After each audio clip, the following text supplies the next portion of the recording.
Welcome into No Pun Intended. Hey, Joe. Yes. What part of We're Taking Over don't you get? I wanted to intro the show. Bye-bye. Okay. I'm not actually leaving. I'm just going to stay here behind the scenes. But Faith, please take over. Welcome in to No Pun Intended, presented by Club Fantasy. I am one of your hosts, Faith Enos.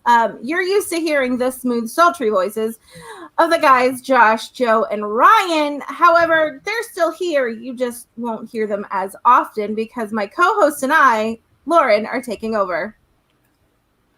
Yes, we are. You are welcome. YouTube, Twitter, wherever you're watching this, you are welcome. Faith. This is our first takeover. It is our first Women of Fantasy football event. And our first guest is probably one of the best, if not the best female voice, if not the best fantasy voice of all around. And let me just say, she gives this show some street cred. Everybody, you know her, Yahoo Fantasy, the great, the awesome, Liz Loza, my girl. Hey, ladies. I am good, sweetheart. Hello, Faith. Hello, Lauren. Hello, Jen. I love the red solo cup, Ryan. What a way to start. So do I reference them or do I just look past? What am I supposed to do here? You can address us or you can say, you know what?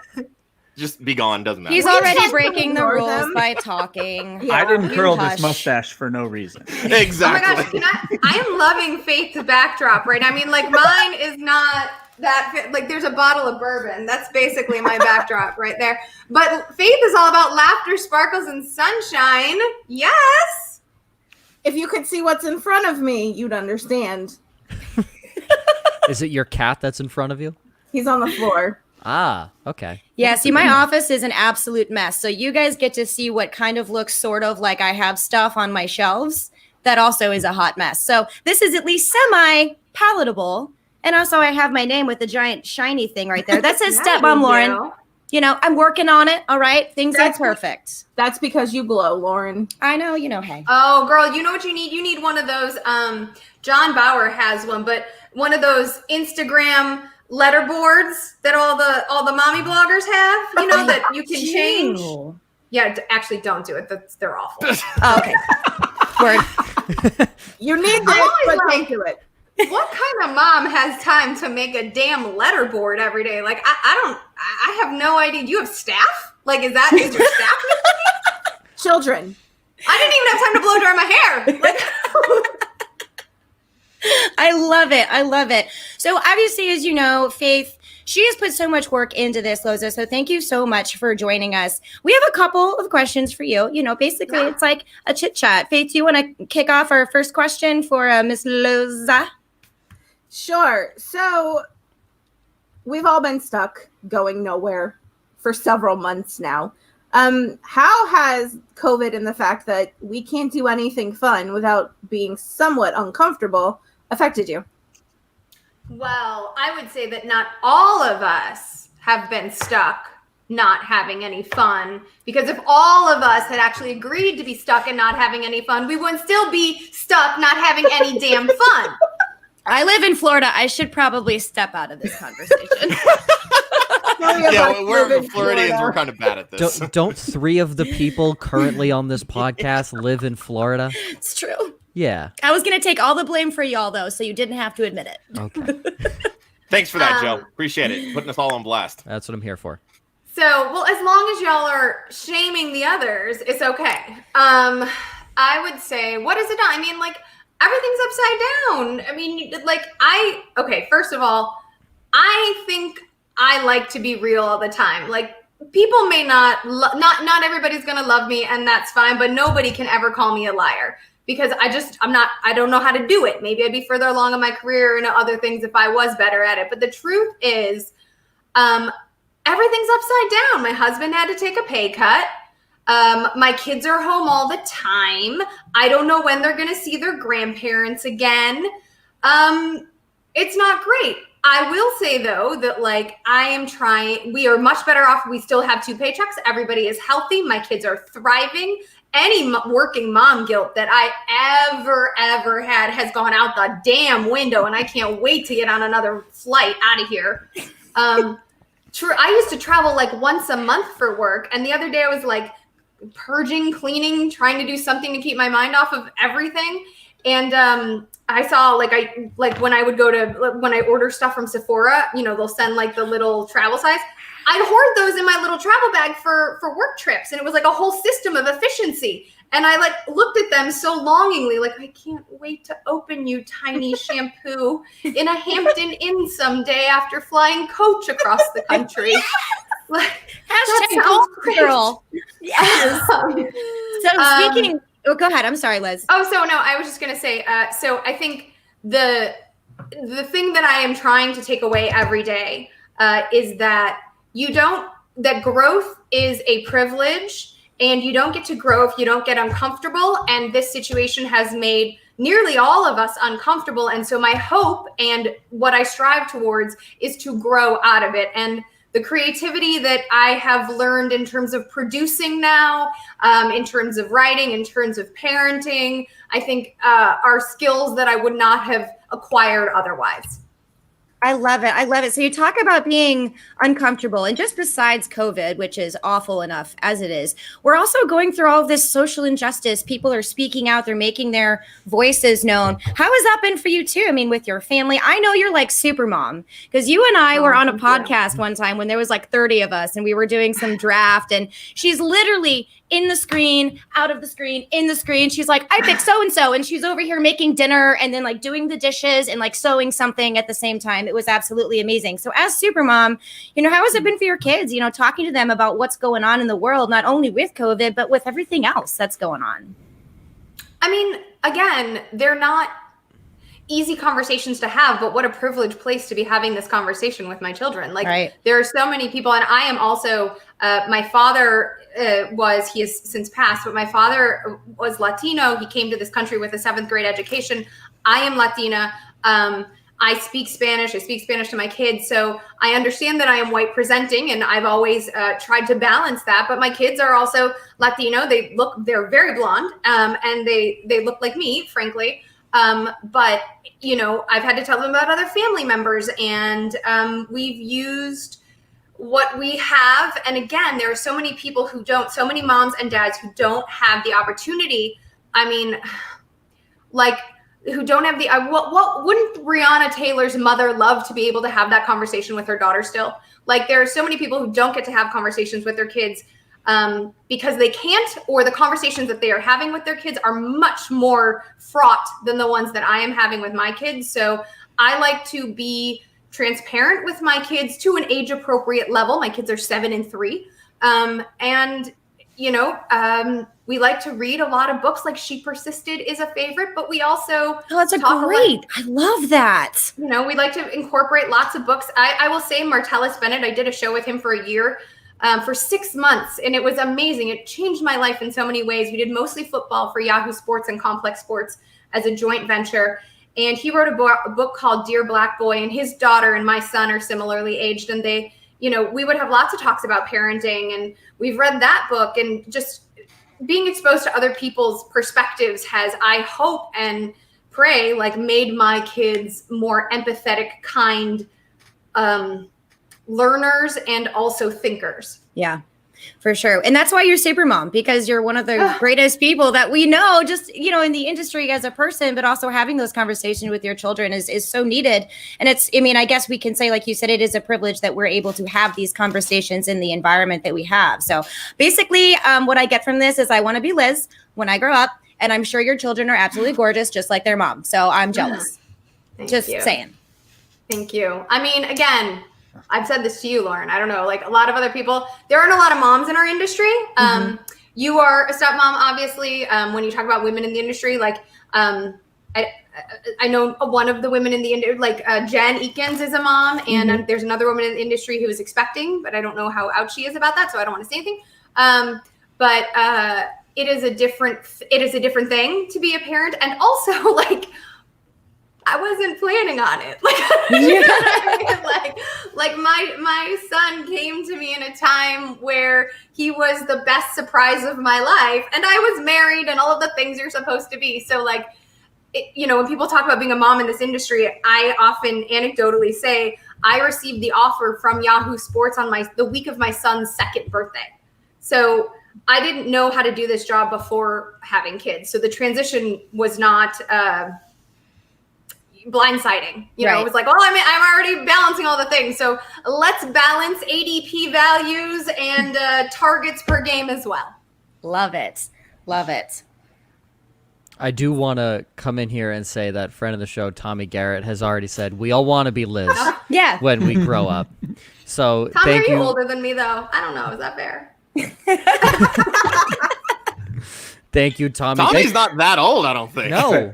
He's got a baby face. So if oh my does. God, if he's one of those guys that looks like he's 22 and he's actually 57, we're going to have a problem. Ready? Big Tommy, problem. Tommy, don't comment it yet. I want everyone's bets. Josh, how old's Tommy? I think he's 26. 26. Faith. 28. Liz. I don't know, but I Throw am it not a- 28. Okay. So let's stop there. All right. Ryan. 27. Lauren. I was going to take 27. Fine, I'll do 25. Okay. Jeez. 24. Taking my pick. Tommy, comment. Okay, back to conversing. Back People I just to love say- that conversing. I just love that Liz dashed his dream right away. She's like, no, you've already missed your 37, moment. so I am younger. Oh, No, hold on. No, That's a guess. not That's a Tommy. guess. That's not Tommy. Liz was very excited. I love it. So, Faith, before you jump in with your question, I have a question for Liz also. So, listen, I got addicted to fantasy football because I won my league my very first year. And Miss Faith, I know she is getting her addiction on with fantasy football. I am pointing to the correct person right are, here. yes. Okay, good, because sometimes I feel like the scarecrow. Josh is right.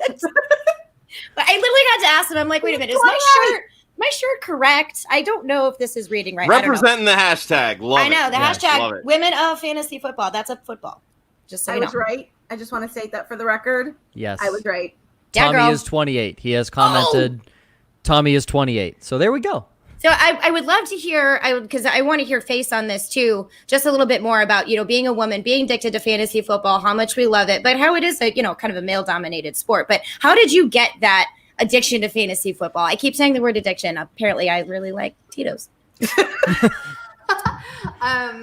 But you were not addicted to Tito's because that is something else in a whole other podcast. True. Yes, stop. So, We can have an That's the intervention real for you reason. after the show, Lauren. I was going to say that's the real reason we're here. Lauren, we love you. So Cliff's Notes version, raised by a single mom. Grandpa was my primary caregiver in terms of like domestic responsibilities. So Halloween costumes, ice skating costumes. I was a figure skater. All of those things he handled for my mom, who was putting dinner on the table. And he and I were very, very close. I was an only child. He was essentially my father, and I named both of my kids after him. So that still makes me emotional. When I got to college, my first semester of college, he died unexpectedly. Well, he was passing, and I did not get to fly home in time to say goodbye. When I did get home, it was December. I was in the middle of finals, my first semester of college, and I had gone away for college, which he didn't want me to do. And so as a way to grieve, because it's Christmas is the worst. I lost my father at Christmas too. And just by the way, like Christmas is the worst time of year to experience a loss like that, because you just want to kick all the flipping like Santa Clauses on the lawn, right in the gut. Mm-hmm. So as a way to grieve, I turned on the television and there was a Bears-Vikings game. And I grew up loving all of these things that my grandpa taught me in a gender normative way, if we're going to speak in those terms, to love and to know about. And I then just started watching every football game. It wasn't just the Bears games or the NFC North games. I just started every Sunday as a way to grieve and process watching football. Fast forward, and I did it when I got back to college. It wasn't just like a season thing, a December thing. I went to college, graduated from college, started dating this guy. He was fine. Ended up marrying him. That's another story. I'm dating this guy, and he's in this thing called the Fantasy Football League. And I'm a broke actress who's working 2 different day jobs, pounding the pavement, trying to make my rent. And he's like, I have this thing. It's early in our dating relationship. I have this thing called the Red Zone channel. I'm also in a thing called the Fantasy Football League. And I really want to watch football all day on Sunday. Is that okay? And I was like, girl, are we watching? Are we getting wings, pizza, egg rolls? What are we? Yes. I don't mess with IPA, but how about some Smirnoff Ice? Like, let's go. Let's go. Girl. And so we were just watching the games because this was already what I had been doing with my life. He started to realize that I knew what I was talking about. He asked me for my advice a couple of times on his team. I ended up co-managing his team to a victory, a Super Bowl victory that year. Yes. You, Lauren, I was like, I don't like to share. I want my own team. There was an opening in that same league. I took it. I won. The guy said, oh, beginner's luck. And I said, wait 1 minute because I'm going to repeat, technically a three-peat. And then I was absolutely hooked. Fast forward a little bit after that, I was frustrated with the acting world, but I was like, I was working as an actress, but like not in any sort of fulfilling way. And I was watching FFL, Fantasy Football Live, on the Yahoo Sports app before kickoff, 90 minutes live before kickoff every Sunday. I was watching the show, and I turned to my then boyfriend on the disgusting sofa and said, why are there no women on this show? I don't understand. If the NFL viewing audience is 46% female, shouldn't there be some representation here? And he like offhandedly said with like a piece of wing hanging out his mouth, I don't know, I just wrote a blog or something. And so I did. And here we are. Yes. I love it. How quickly did he propose after you said, where are the egg rolls and Smirnoff Ice? I made him work for it a little bit, but like, but yes, that is the man that I married, and now he's often like he likes to take credit. And I was like, oh yes, you were such a hot shot that you like worked your way into having to watch two little kids every Sunday while your wife watches football for a living. So congratulations. Yes. That fabulous role reversal. So yeah, that was it. I mean, it's like you, Lauren, like I got my first taste of victory and I was like, yes, and more, please. Yes. So I hear one of our gentlemen, over there somewhere. That's right. I'm not ever going to get used to it. You are allowed to speak when given permission. What she said. All right, I know Ryan has a question. We'll get to that here in a bit, but I just want to know real quick, Liz. First off, I love that you're Latina because I also am Latino. I have a very white name, as you can see from the screen. So most people don't realize that about me either. The only difference is you actually know Spanish. My mother's a Spanish teacher and never taught me Spanish. How funny is that? Okay? Wow. So thank you for being an inspiration from that standpoint. Second, to kind of get away from all like the personal stuff, like let's get more into like the fantasy football side of things. Who are some of your my guys for 2020? Who are people that you're planting your flags on, that you're leaving every draft with, and you're saying these are my ride or dies for 2020? Well, she got the pen out. I could draft a whole my guy squad. Now I don't know if I'm going to get all of these guys or if I want all of these guys because disclaimer, balance is very important to roster construction, and so maybe you have a certain guy at every position, but you like them for their floor or their ceiling or their upside or their value. At quarterback, I'm a huge Cam Newton believer. I love him. I will try to grab Cam. I do not think he is going to get hurt. I wrote a series of 5 article series for Yahoo Sports called Rest versus Rust with the help of orthopedic surgeon Dr. Alex Weber, and found some deep facts about the Liz Frank injury that he had and the shoulder injuries he's had. And I think he will be healthy. And if he isn't, quarterback is so damn deep that I ain't worried about it. So give me Cam, give me his value. He's my QB 11, and I think he has top 7 or 8 upside beyond that. Liz, with 2 Patriots fans on here, can I tell you that sounds unbelievable? Love it. Yes. I mean, I think he's great. The only worry is health, but like, tell me about the disparity between Big Ben and Cam Newton when we're talking about health. By the way, I think Big Ben is also going to have a stellar season. I'm not worried about his elbow either, but why is the gap between ADP? I mean, if you want to come at me about like weapons, then sure, Big Ben obviously has a more potent core of pass catchers at his disposal, but also Bill Belichick knows what he's doing, and on a 1-year minimum deal, you don't think the Patriots way is running Cam Newton into the damn ground? Come on. Oh, yeah. So I like him. Also at quarterback, if I'm getting squeamish about Cam, or if I know in the later rounds that there's another target that I'm more likely to get based on where I'm drafting in the snake, I like Matt Stafford a lot too. I think he's a great value. He's my QB 13, but I mean, I could see him within the top 10. It's just that you've got like, you can't really put him ahead of Breeze or Brady because of the known body of work. So I think his upside is higher than those guys, but because of his floor, I want to rank to floor a little bit when I set those out for other people. So that's quarterback. At running back, Josh Jacobs has been my guy since when did I write that last article? May, I think I wrote an article about him, and that was before he said he was hoping to catch 60 balls today, and the Twitterverse exploded. DeAndre Washington has left, and that does open up a lot of looks for him.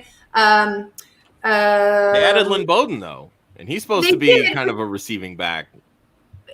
Sure, he's supposed to be, and this is a year where we're dealing with an abbreviated offseason and rookie changes, and I don't know how realistic that's going to be. They've also added a lot of rookie pieces, right? Like Gruden did say he doesn't mind, quote, fast-tracking rookies, and that was in reference to Bryan Edwards, because is Tyrell Williams or Bryan Edwards going to play the X in that offense?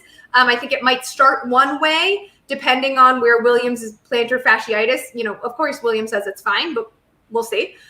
So I think that that's going to go either way, but I still think that Josh Jacobs, when you have a quarterback that likes to check down as much as Derek Carr does, is awesome. And here's a stat. I just want to look it up really quick to make sure I'm right. But Josh Jacobs, you have to imagine with Henry Ruggs, his old teammate, and Bryan Edwards, and even Bowden, and Darren Waller, like those are massive field stretchers. Mm-hmm. And last year, even when facing stacked fronts, Josh Jacobs averaged 4.9 yards per carry against a stacked front with a hurt shoulder. He did that. Now, he's a beast as a runner. Oh, yeah. And you don't mean like his light front carry rate, which was 46% last year, is going to increase. So if he is giving me almost 5 yards per carry against a stacked front, what is he going to do healthy against a light front on a more consistent basis? I love Josh Jacobs. I might be one of the few people willing to take him ahead of Miles Sanders. Even though everybody's saying that they would take him ahead of Miles Sanders, but I don't think people are actually doing it. Liz, I don't know. We can't have that conversation. Not with my baby Miles Sanders. No, Josh, quiet you. You're done now. Move on. Moving on. Muting you. Moving on to Ryan. Yes. The floor is yours. Wait, hold on. Does she have any more guys that she wants to talk about? I got more. Okay. Liz, give us a receiver and a tight end. Okay. At receiver, can we talk about the lack of respect DJ Chark is getting? Yes, we can. Continue. You want to tell me in year 2, he put up a stat line of 73, 1,008, and 8. Gardner Minshew, listen, neither COVID nor Nick Foles is keeping Minshew off the field this year. Captain America, Minshew baby. unlocked Chark. That was money. And this is per PFF. Chark managed the most touchdowns, 6 off of end zone targets, 11 in the NFL. I know we're all very used to Jacksonville being a run-first offense with Leonard Fournette as the centerpiece. Have you seen the defense in Jacksonville? Mm-hmm. It's great. Jacksonville? Top 10. You don't mean to tell me that Gardner Minshew is going to have to throw the damn ball? And who else other than Shenault did they add in the draft? And I like Shenault, but all of that volume is going to DJ Chark's way. As much as I love Terry McLaurin, how is DJ Chark different than Terry McLaurin? Explain to me the differences in the argument in relation to the gap between their ADPs. The only difference that I can really see is that McLaurin did it in year 1, Chark did it in year 2. Outside of that, that's it. There is no difference when you look at them in 2020. So I love DJ Chark. I think he's being wildly disrespected. I will add, I have some another, like, I'm not going to go into a deep thing, but I think Kareem Hunt is someone that I like upside wise. I hope his ADP stays steady where it is. Yeah. Because I think I don't want to draft him higher than where he's going right now. But I do think that that's like a target for me every time, a nice safety target, and he might even see 15 carries per game without Chubb getting hurt. And he was much more efficient in the red zone, whether it be via the air or on the ground, with fewer touches than Chubb was last year. So lastly, tight end. I got a lot of tight ends, man. I mean, I guess Hayden Hurst, I like his opportunity. You can't deny that. I know everybody knocks Hurst because he's 27, but what they don't mention was the fact that he was drafted by the Pittsburgh Pirates and played in the minors for a couple of years. Yep. And then he walked on as a Gamecock. So anytime he's been given an opportunity, he's managed. And I know like he's in the same draft class as Mark Andrews, and Mark Andrews was the better option, but Mark Andrews even said he needs a chance. So like, in any other offseason, I'd be higher than Hurst, but Hurst is going in the 11th round. So if you like to wait on tight end, that to me is the highest floor, the dart throw most likely to ROI if you're looking at a dart throw in the double-digit rounds. I also, like everybody else, like Gesicki. It'll be interesting to see his targets if Preston Williams stays healthy. That's my only reservation. But obviously with Albert Wilson holding out, I think, and Gesicki being used as a slot weapon, that gives him a boost. And I think, I don't know, like the Blake Jarwin arguments, like I understand there's an argument there, but I think, I feel like Hurst has the best chance of being this year's Mark Andrews. I love it. It's a good segue on the Jarwin stuff because in between the next appearances, we're actually raffling off a Blake Jarwin jersey because we're doing a whole big charity drive to raise money for the Women's Sports Foundation. So we're raffling off a couple items, one of them being a Blake Jarwin jersey. So heck yeah. Very nice. Well, there you go. I mean, yeah, if it were I think the only impediment to Blake Jarwin's touches is going to be how quickly CeeDee Lamb comes along. Yes. Mm-hmm. So, Liz, there was just a question on YouTube asked by someone, and Chan Gailey is now there in Miami. And he asked, do you think that Chan Gailey will utilize Mike Gesicki out of the slot? And does that improve? Or maybe would you think better of him if he was, running more routes out of the slot and being utilized there more often? Well, in 2019, I mean, that's when he started to flash and produce, right? Like, I don't think we're asking Mike Gesicki to like block on the regular. Yeah. And so that is how you're going to use him as a weapon. So you have to imagine that the coaching staff will look at what worked positively last year and implement those things while tweaking the things that didn't work from the year, tweaking those things. I think the biggest concern for Miami in terms of tweaks is going to be the backfield, not the pass catchers. Sure. Especially with the change in quarterback too. I mean, like, nobody here is expecting Fitz to like finish the season, right? Let the red rifle throw. Let him throw and retire. Let him throw. No, he's not going to finish the season. I think Tua, as long as he's healthy, I don't rush him because I really don't think there's a need to rush Tua back. I don't think Miami's expecting a playoff run this year. So, but if Tua's healthy by week 10, I mean, let him get his feet wet for a few games. But that's it. I also think like before the Patriots brought in Cam, and I love N'Keal Harry too. Let me just say that for the record. I love N'Keal Harry. Yeah. Joe likes to take credit for introducing Harry to football.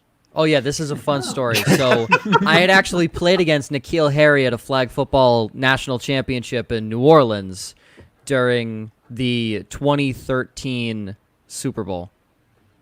And can you guys not hear me? Like I'm very I see three people reprimanding you for talking too much. No, I was just so sorry.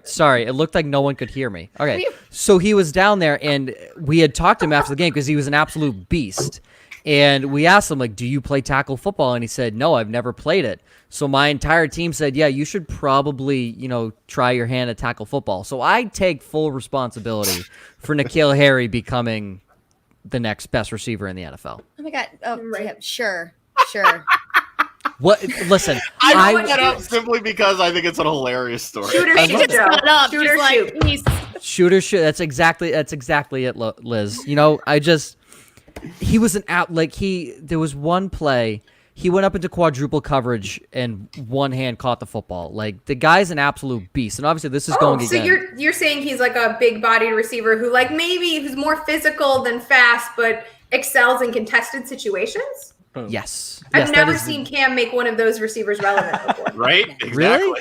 Oh, that's Yeah. weird. Oh man, I love N'Keal Harry. No, I think N'Keal, and then on the topic, like you said, you're big on Cam Newton. If Cam plays a full 16 like you think he's gonna, I think James White's stock goes through the roof, especially where his ADP is at right now in PPR.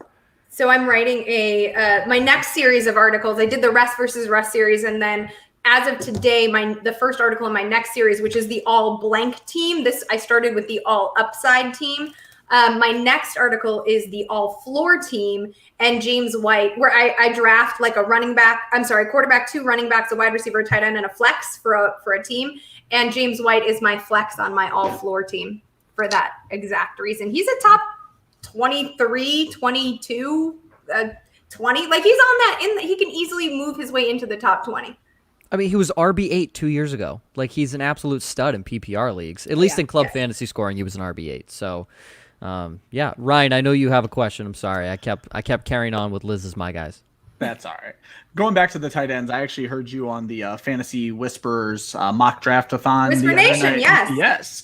And you mentioned that you were going to be writing the tight end primer for Yahoo. Yeah. And you were experimenting with different mock drafts. At this point, where do you stand? Are you looking to take it early? Are you looking at one of the mid-round guys and hoping they make the leap? Or would you rather take a flyer on a guy at the end of the draft? So it is I am either taking George Kittle, if I get like the 3 spot, if I'm drafting out of the 3 spot, and I get Alvin Kamara, let's say, I'll take Kamara over Ezekiel Elliott for what it's worth.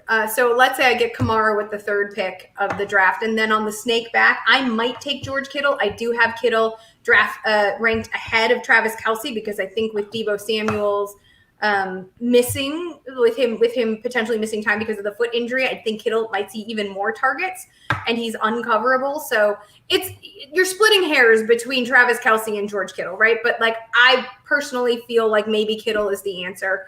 So I would take Kittle maybe with the 3rd to last pick of the 2nd round, and then draft appropriately. If I'm not drafting that far though, like if I'm drafting at the back half of like out of the like 8 or 11 spot, because I've done mocks both ways, and then I am waiting until I don't like what happens or how the chips fall until like then I'm waiting till the double-digit rounds. Yeah. So I hope that makes because then I'm forced to take like I won't be able to get one of those elite tight ends in the 3rd round, and I don't want to take one so early in the 2nd round. So at this point, based on what you said, it's probably Kittle or Hurst. Is that kind of the way your teams are looking? Or like, because I feel like in expert drafts, Hurst is going faster than in non-expert drafts. Like he's going higher.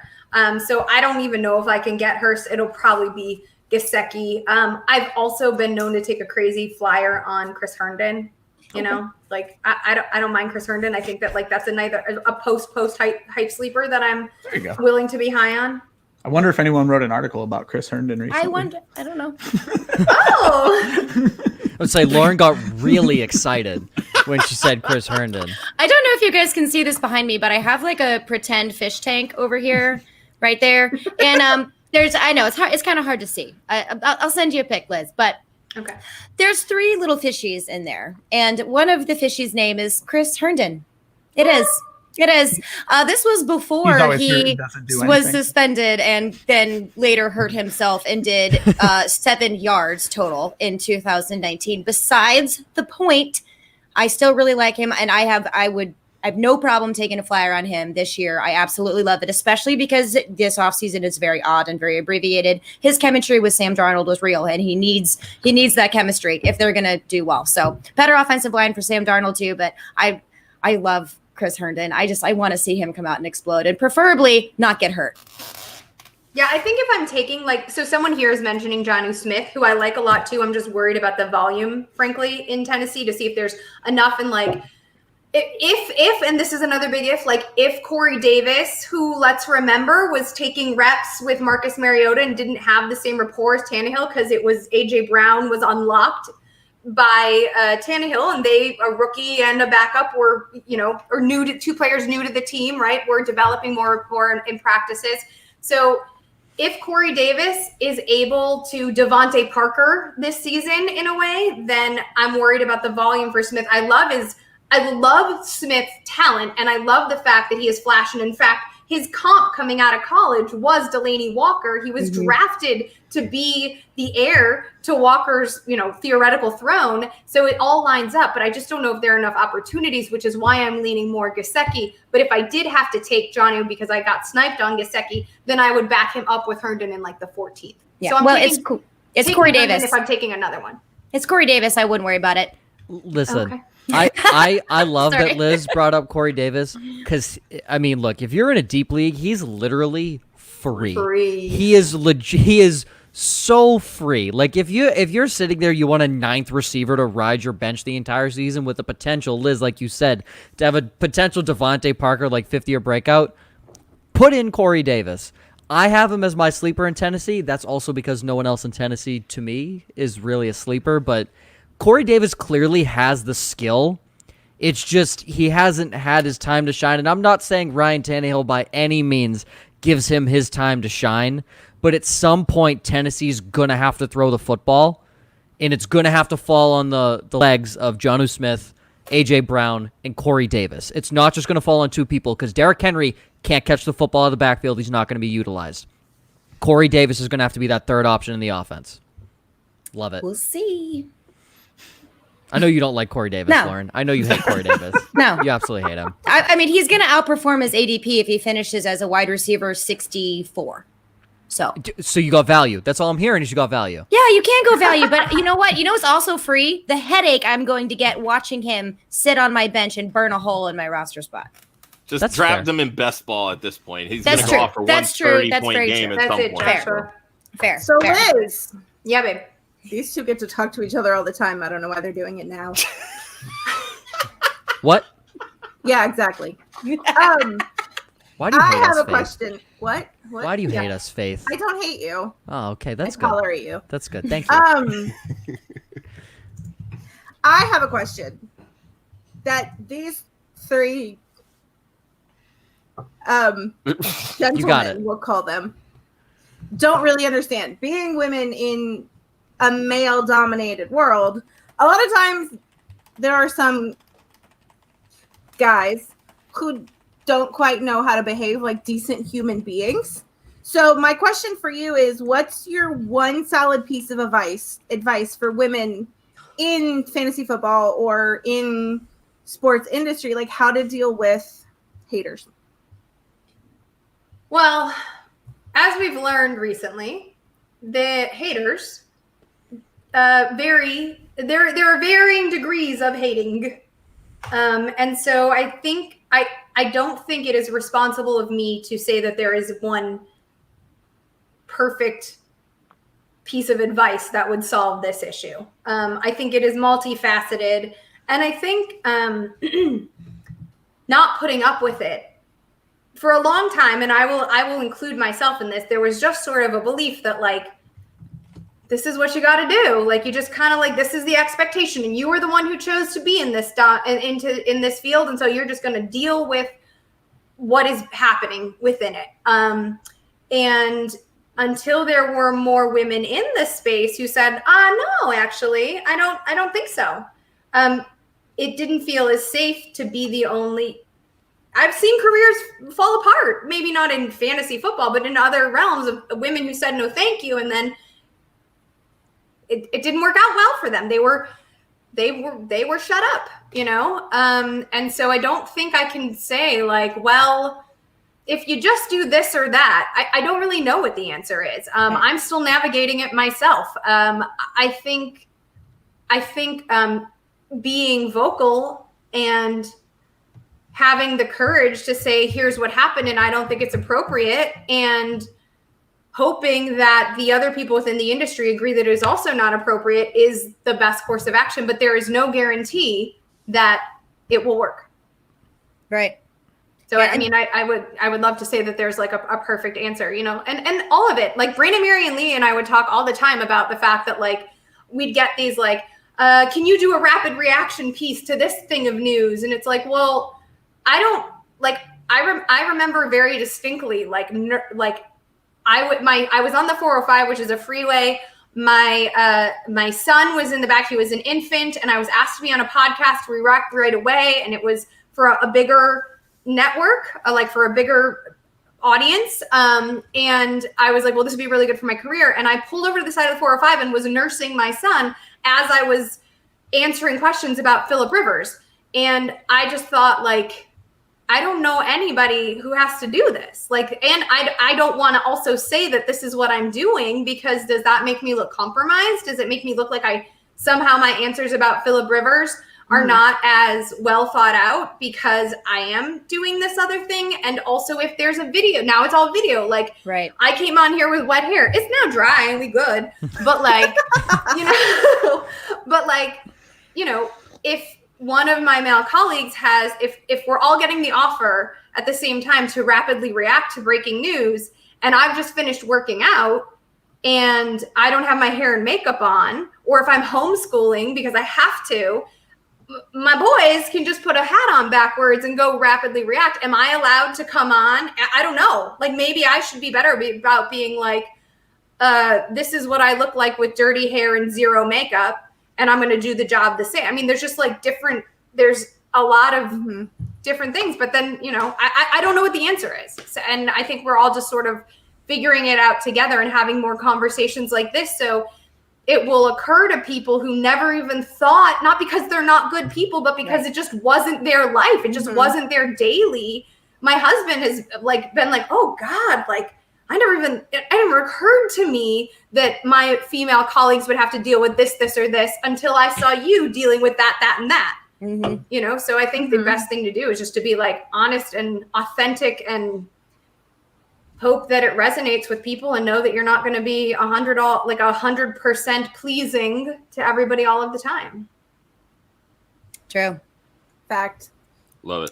Hashtag facts. Yeah. It's what's interesting too, is that with some new things that have come to light is a lot of people, men and women that I know of, but mostly men, have actually been like, I can't believe that women have to deal with this kind of stuff in the workplace. And it's like, this is so normal. Like this, it's abnormal to not deal with it, is actually very strange. So there's a lot of things coming to light now. Like just that, I think that's also because like we haven't said anything, because sometimes we can't, and we don't want to look like we're complaining, or we can't handle it, like or and so it's just sort of like like as you were saying, like super mom, it's sort of like I just did what I had to do, right? You know what I mean? And like I was almost grateful that there was a screen so that everybody could see, like, this is actually how people live lives, right? Yeah, love it. Good times. All right, go ahead, Faith. All you guys Faith. are hosting. Or Lauren, one of you two. Yeah. Josh is already learning. Look at this. I know. I'm actually quite impressed with you guys. Very well trained. So are we going to be, so another thing that we're doing with this, Liz, is we are raising money for Women in Sports Foundation, right, guys? Women's Sports Foundation. Women's Sports Foundation. I always add that little article in there. So are we doing the raffle announcing soon? Yes, I was about to do that, but before that, Liz, first off, thank you, because this was absolutely amazing. Yes. I've never seen so many comments across all our platforms, and it's been amazing having you on. Your takes, everything is fantastic. Personality out of this world. I mean, tell my husband that. Absolutely. Month 5 of quar, and he was like, "Where he at?" I will. Bring him in here. Yeah, I will. I'll clip that and make sure that Faith or Lauren sends it to you, so you can put that on repeat for your husband. I got you, boo. Thank you. But anything else, before we kind of let you go here and we move on to our next guest? Anything else that you kind of want to wrap up with before we? I know we have to go. Yeah, I will say, fantasy football wise, if you are someone who wants a little bit more floor in the middle rounds, I don't like the way my teams look when I take a tight end in that middle-ish tier, in the middle of the sandwich, around 8-ish, around 6 to 8-ish. But I do think Hunter Henry, here's my hot take, will lead the Chargers in targets. And David Johnson, as much as I like his volume after doing my Rust versus Rest series, I don't like the way he's going to be used, and I don't think his body will hold up because of the way he's going to be used and because of the fact that Duke Johnson is still on the team, Lauren. I know. I've been rooting for him. He's just not a between the tackles grinder, and I don't think he has the durability to hold up to that level of work. Please check out Fantasy Football Live. We're doing something very different this year. Everything is working from home. So I have it's not quite set up yet, but I'm going to have a whole studio set up in my house, and we're doing a virtual set that a lot of people smarter than me have been working on to figure out. So please, for the sake of their ingenuity, tune in every Sunday, 90 minutes before kickoff, and that's at Yahoo Fantasy. And then you can follow me on Instagram and social. It's the same handle for both, at Liz Loza _FF. Lots of content coming. And here's what I just want to say. You in 2020, when Dan Snyder, hold on. You in 2020, when Dan Snyder looks more progressive than Jerry Jones. Jerry Jones just made Dan Snyder look good. Yep. That is the most unmiracle miracle I've ever heard. I love that. What a way to end. Thank you, Liz. We appreciate you coming so much. Thank you. Yes. Thank you, guys. Stay healthy, stay well. You too. Bye, ladies. Keep crushing. Bye. All right, Faith. I love Liz Loza. She's amazing. She's fantastic. How could you watch her and not? So good. Yes. We have just the amount of awesome talent we have with this whole thing is like so cool. I'm fangirling over here. Speaking of, the next ladies are up next. The hell, man? I was going to say, you just... Mute him.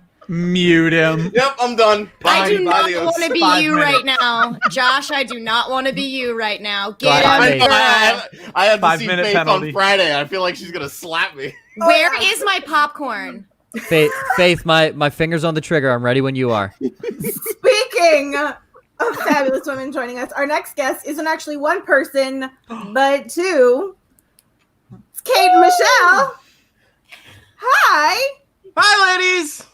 OMG. Kate, love Their it. hair matches.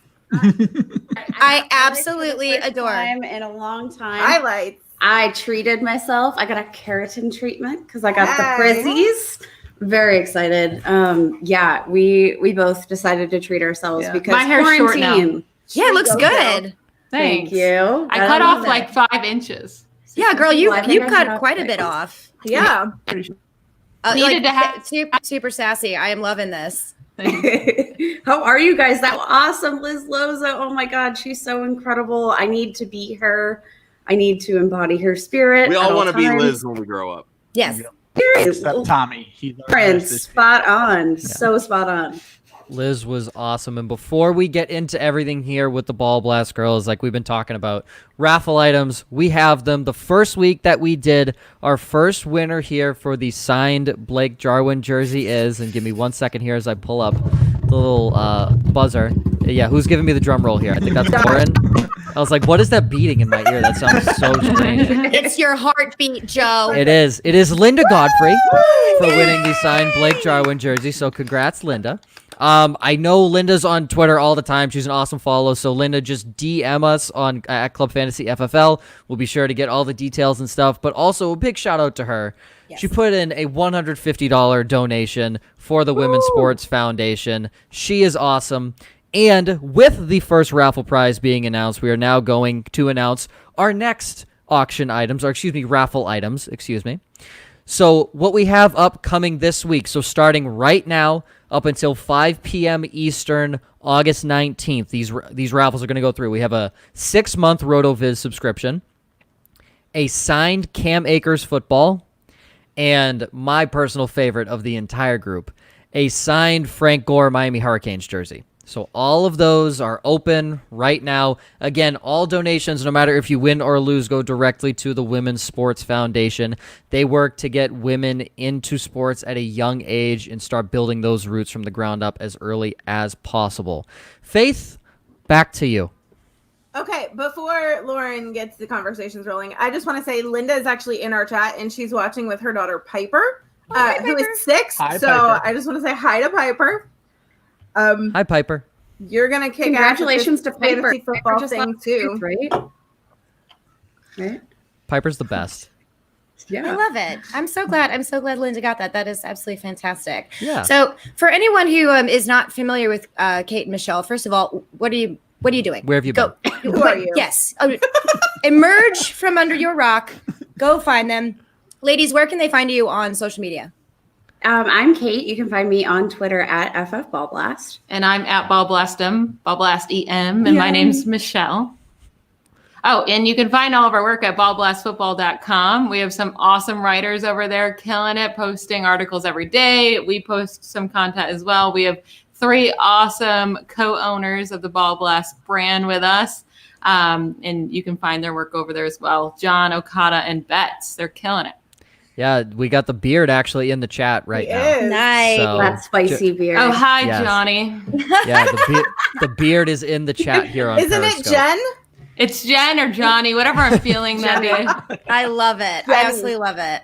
So, ladies, you guys podcast together. Again, this is for people who don't know who Kate and Michelle are. So don't look at me like I'm, being ridiculous. Josh, because I can see your judging eyeballs. Just saying. I'm looking at chat questions. I don't know what you're talking about. Because you talk Two too much. strikes, Josh. You talk too much. 2 strikes.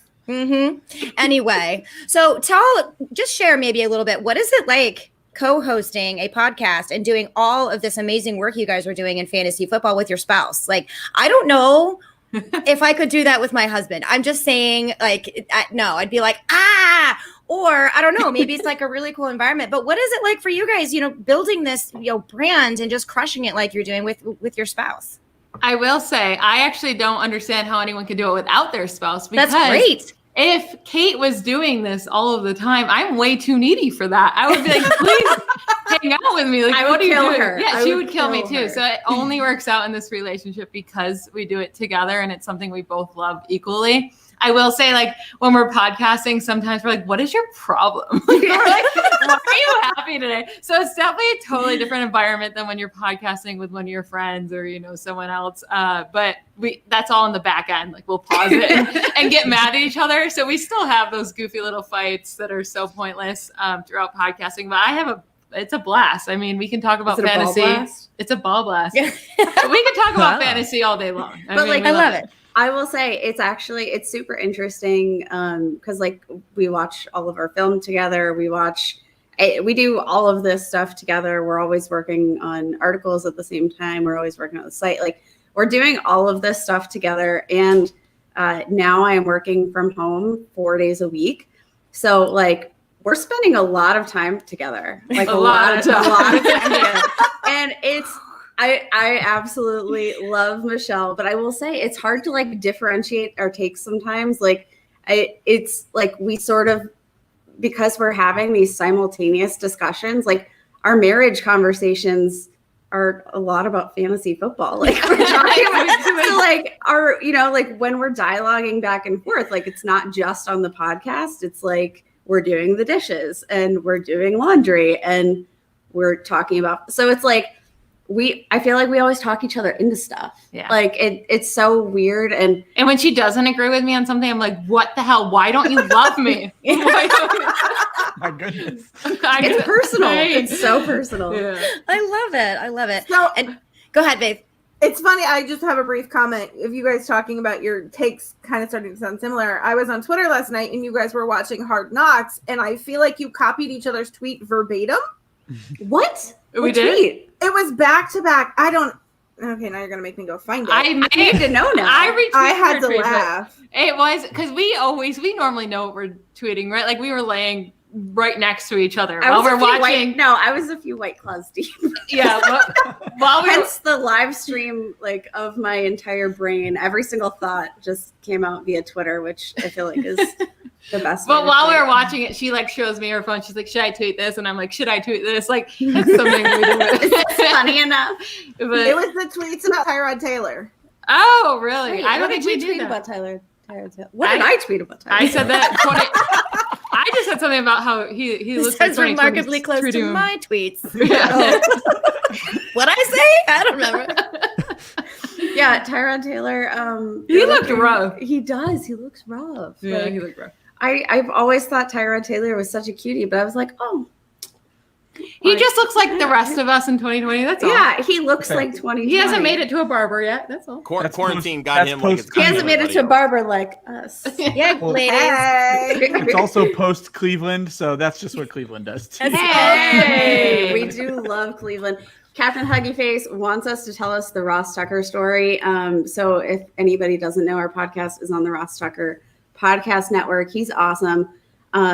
He had us on his show, like, I think before he knew, like, who we really were. Like, his intern suggested we come on the show, so we did. And he was like, oh, my God, like, it's so crazy. Like, you guys have this fantasy football podcast. It's so awesome. And, you know, like, you have the same last name, like, your sisters. And we're like, no. Well, we said we're married. Yeah, we said we're wives. Yeah. And he was like, wait, so you guys met two brothers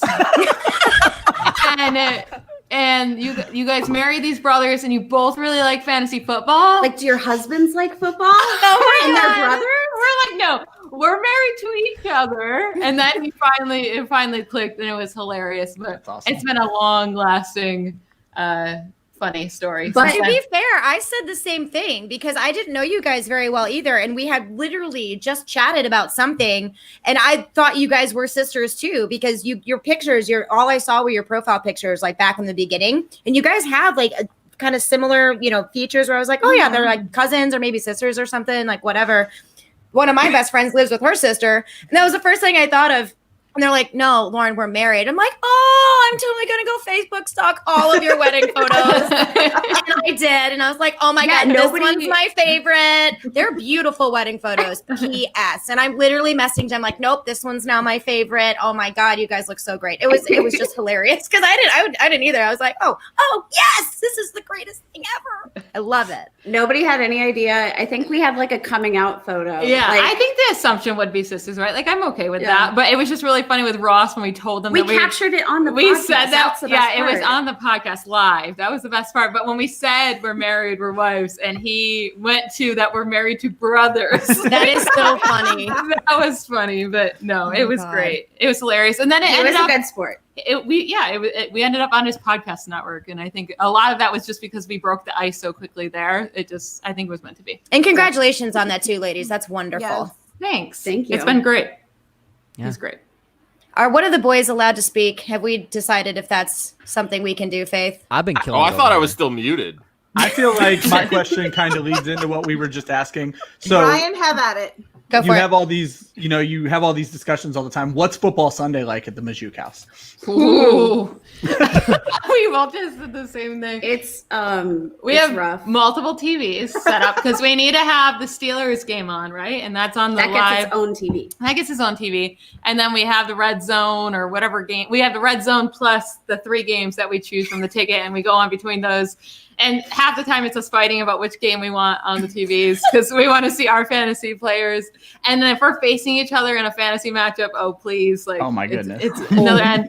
It's lots of drinks. We have a good time on Sundays. And yeah, it's just a good time. It's normally very stressful and us just like all over the place.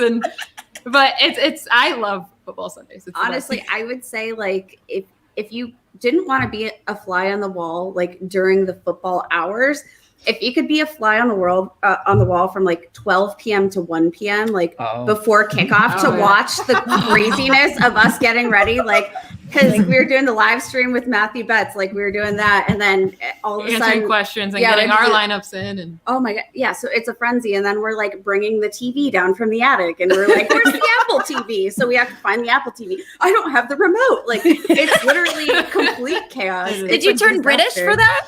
I don't have the remote. I don't know where the remote is now. Where's my Apple TV? Oh, my trousers. Me trousers. Don't forget running to the beer store. We're running to the beer store. Yeah. I did a lot of coverage last season. I'm actually going to be doing it full time this season for the Roto World, their live fantasy blog where they like do all the updates for the big scoring events. I did that a lot last year, so like I'm like setting lineups. I'm getting this blog ready. I'm like, that's a lot in the mic right there that you just did. Sorry, guys. I'm a loud person. You're allowed to do whatever you need. They deal with me every week. I was going to say, They're all used of to us are people. loud people. Josh literally lives across the state from me, and I can hear him from where I live in his normal speaking voice. So you're good. I live There the you go. same distance south, and I also can hear him. I think I just heard him. Oh, I reached the. You guys are in Pennsylvania, right? Yes, you reached out Yes, that way. my voice reaches Pennsylvania. Awesome. That's not something to be proud of. I'm though. very proud of that. Damn it. I'm okay with it. When we did the live shows, trying to fix Josh's levels mid live show while also hosting the draft show was a real pain in the ass. So I just put myself somewhere in the middle and let him spike however much he wanted, because I'm like, I'm not even gonna handle this. So Poor Joe. God. what are you gonna And do? speaking of which, poor Kate, when a couple times I've been on the BallBlast podcast, Kate spends like 6 hours having to edit it out. Oh Like my all of God. us just ridiculous, maybe a little tipsy, laughing hysterically. Like the Miss Cleo. I don't think I made sentences that whole time. It was like, bah, psh, bah, that's all I did. It was- But the literally issue was, no, we'd catch like 3 seconds of like usable audio, Speaking. so I have to like clip that, and then I have to clip it with like I have to listen for 10 That was minutes. a while great I laugh. episode, though. We need to Oh, do I'm that crying. again. We need to do Oh. that this season because That Yeah, we was- should. Oh, that was. We That was actually weird. we should go back and see how Miss Cleo did. Miss Cleo. Cleo. Call me now for your free reading. Oh my God, stop it. Why do I just? Okay, so you did that, and my brain automatically went to, would you like to kiss my lucky egg from Cool Runnings? I haven't seen Cool Runnings in years. I haven't seen it since I've been younger, but it used to be my What favorite is Disney Cool movie. Running? The- Kate, Oh my god! Kate, I'm What on is the it same called? page as you. I don't know what Cool Runnings is. So. Okay, the difference is, Joe, you're like 12. Okay, That's there's fair. no excuse to not have. you You're calling like me four, old? shut up. No, I'm 22. They compete in the It's what on is it called? What kind of Disney sport Plus. is It's it? the Jamaican bobsled. The Yeah, bobsled. Jamaican bobsled. Jamaican bobsled. Oh. What? I didn't it's know on that. Disney Plus. Go watch it. Rhyme, No. Get on up. It's bobsled time. Good time. Yeah, it's Is really it like funny. a fictional Running. show or real like? No, it's based on Oh, a it's true a story. Yeah, it's based on a true It's story. a Disney movie. Yeah. It's based on a true Oh. story. It's a Jamaican bobsled great. team, and it's a really good feel-good story. And it's funny. It's kind of heartbreaking, and then it's uplifting. But there are Great some movie. the quotes that come out of that movie are just insane, and it's a great movie. It's like Sanka, you dead?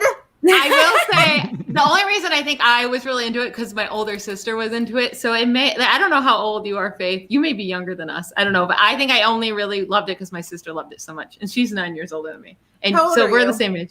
I'm 28. I'm older than you are. Yeah. Okay.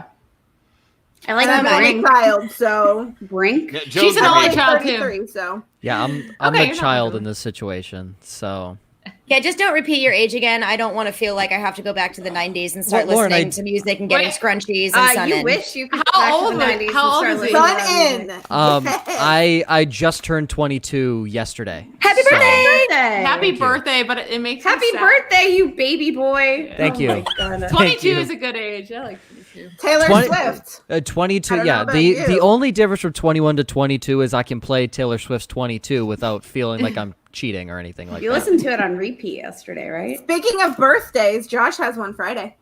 Yep. Happy Yeah, birthday! and Josh, how old are you? Because you're in your late 30s, right? Let me just Yeah. check that real I quick. will Turn up your hearing aid. 37. 36. I will be Woo! 37. Yep. Woo! Wow, 1 Speaking year of, older it's than kind Brian of late. Westbrook's Shouldn't number. you be getting to bed? I know, right? Jesus. He has to drink his You're- prune juice first. Josh, Just you give were him a minute. 15 when Joe was born. Yes, I'm well Was it? aware of that. Oh. Thank you. 15. My husband was also 15 when I was born, so there's that. Hey, Nice. I mean, that's a whole different dynamic, though, Lauren. Just saying. Very different dynamic. If You anyone, never know. if anyone's listening to the podcast, Lauren looked directly into the camera into a little eyebrow shake, and it was awesome. Because my husband is watching, and so I'm making sure. The flirtatious I don't know, Joe, eyebrows are for as long you, as we've baby. been podcasting together, sometimes it does feel like we are married. So Aw. I'm okay admitting that. I love it. I mean, I'm the one that has to handle your shit, so I guess that's the case. All right. Faith, back to you. Why are we talking? Josh, shut up. Faith. Guys, we're talking because we were making fun of you, and then that way it's okay because that's entertainment for everybody. That's fair. I love it. So I'm curious to know if you guys have ever been in the same leagues and who is more, what's the word I'm looking for? Who's better? Competitive. Is better or competitive? Competitive. We'll go with We're that. in a lot of leagues together. Yeah, we're in a lot. I think we're equally competitive. Like, she got irrationally mad at me. Like, I thought I was more competitive, but last year in the playoffs we played, and her team was way better, and I beat her. Oh my God. I don't know. But she actually got shocked with how mad she actually was. I don't think I spoke to you for the rest of We the don't day. actually get mad at each other. We normally just have fun with it, but she was actually pissed off. And I was like, okay, like, dude, like, relax. It's fantasy football. But I will say, if we had to put down $1,000 on a team and we had to draft a team and play it all year long, I would want her to do it. She's better. I would want you to do it. Wow. Oh, But I still think your butt a lot. It's Me fine. too. I love it. But yeah, I like the story behind that though, by the way. Like, let's just talk about how ridiculous this is. So I had Josh Jacobs, who I had just traded for. Oh boy. I traded Devin Singletary for Josh Jacobs. No, you didn't just trade that. You also gave me DK Metcalf. Oh, that hurt. Oh, you traded with each other. Yeah. Mhm. And I beat her from that trade. 'cause- With No, her I had Mike Evans. This is like my mega superstar talented team. Nobody cares. Melvin Gordon, She Julio lost. Jones, She Mike lost. Evans, literally every Josh Jacobs, all of the elites. And you know who beat me? Darius Slayton. Yeah, Darius Slayton, I had. Asshole. He scored like 35 points or something. It was pretty great. Asshole. Are we allowed Hell to swear yeah. on Siri. Sure. there? Is that Yes, family? if you really need to, you can. It's not that bad. Well, maybe Yeah, you go shouldn't for We're it. not have bound changed by FCC rules. Someone just said that their kid was watching, it. so Oh, I'm sorry. Oh. good job. Oh my God. It's okay. Oh, that's right. We do have an. Okay, yeah, maybe Yeah. we should keep But it from down. what I've heard, Um, but from the things her mother has said, I'm pretty sure she's used to it. So Yeah. But- Oh my God. Yeah. Small Do you children wanna- around my household. No. Do you want to know what's super annoying about Kate being better than me at fantasy? Yes. Is that I thought you were just going to end it at what's super annoying about Kate. and I was gonna say yes Super annoying either about way. So that list could go on and on and on, but no, I'm kidding. About fantasy, she didn't watch football at all until she met me. Like, not even an ounce. I was the psycho that was like, we need to watch football. And so she got into it. And once she gets into something, it's like over with. So she did all this research like a loser. And she got really into it. But no, but then she got into fantasy because I made her get into my brother's league. And then she beat us all that year. Like, what? Why? And then she just keeps beating me, which is irritating. Well, I luck. it honestly, like I feel like I see, and this is like not in regards to like the guys in our community. I feel like the guys in this community have been so supportive of women and always try to lift women up. Even before this event of the last week or so, but like the general public can be sort of like a little grumpy and stuff. So like you look at these guys and they're like, well, like, oh God, my wife, like she wants to watch football. Like this is my man sport. Like this is my time away from my wife. Like fantasy football was like this really cool way to like engage with something that Michelle loved so much. Mm-hmm. So it was a way for me to have something to root for, like, because I didn't care about the Steelers the way that Michelle did. Like I grew up in a family of Steelers fans, but like I didn't care. Our first game together, I watched God. the Steelers versus New England. It was the first game of the year. We've been dating like 6 months at this point, but I we ate started Michelle dating. appetizers. We started dating like right at the end of the season the year before. So like she didn't watch any games with me. So this was the first game 6 months into dating. She was already like kind of in it, you can't just leave me after that.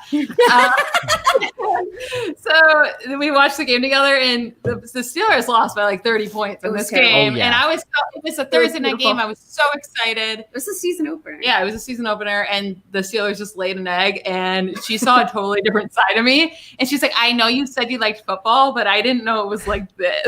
And I was like, you're either going to have to get used to it or you got to go now. And she got because I am pretty crazy when I watch the Steelers. Like I get very upset. And I get very happy. I'm not only an upset person, like I get irrationally happy. But my mood swings are like, woo, girl. I have never ever overreacted at sports ever.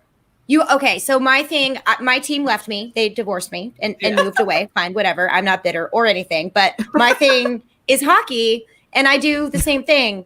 And what I'm saying here is I feel you, Michelle, because my husband has seen a side of me that he's like, do not make that woman mad. And like, especially with college, like he has breakable things around that it doesn't matter if they break, like a fake flower arrangement, just in case it gets to that point where I'm like, I'm just breaking things. And he's just outside having a beer, like, nah, just give her a minute. She'll be fine.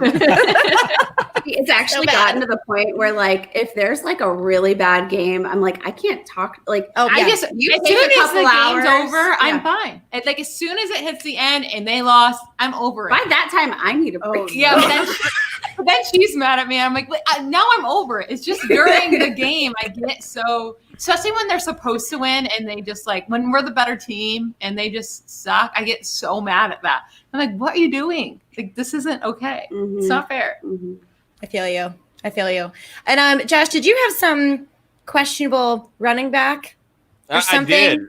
I did. Michelle, I saw your tweet a couple days ago, and you were talking about how you were slowly moving Miles Sanders up your rankings. Yep. So I just wanted to say officially, welcome to the Miles Sanders hype train. Thank you. I really want to know, like, what exactly are you seeing from him that's getting you to that point? Oh my god! Did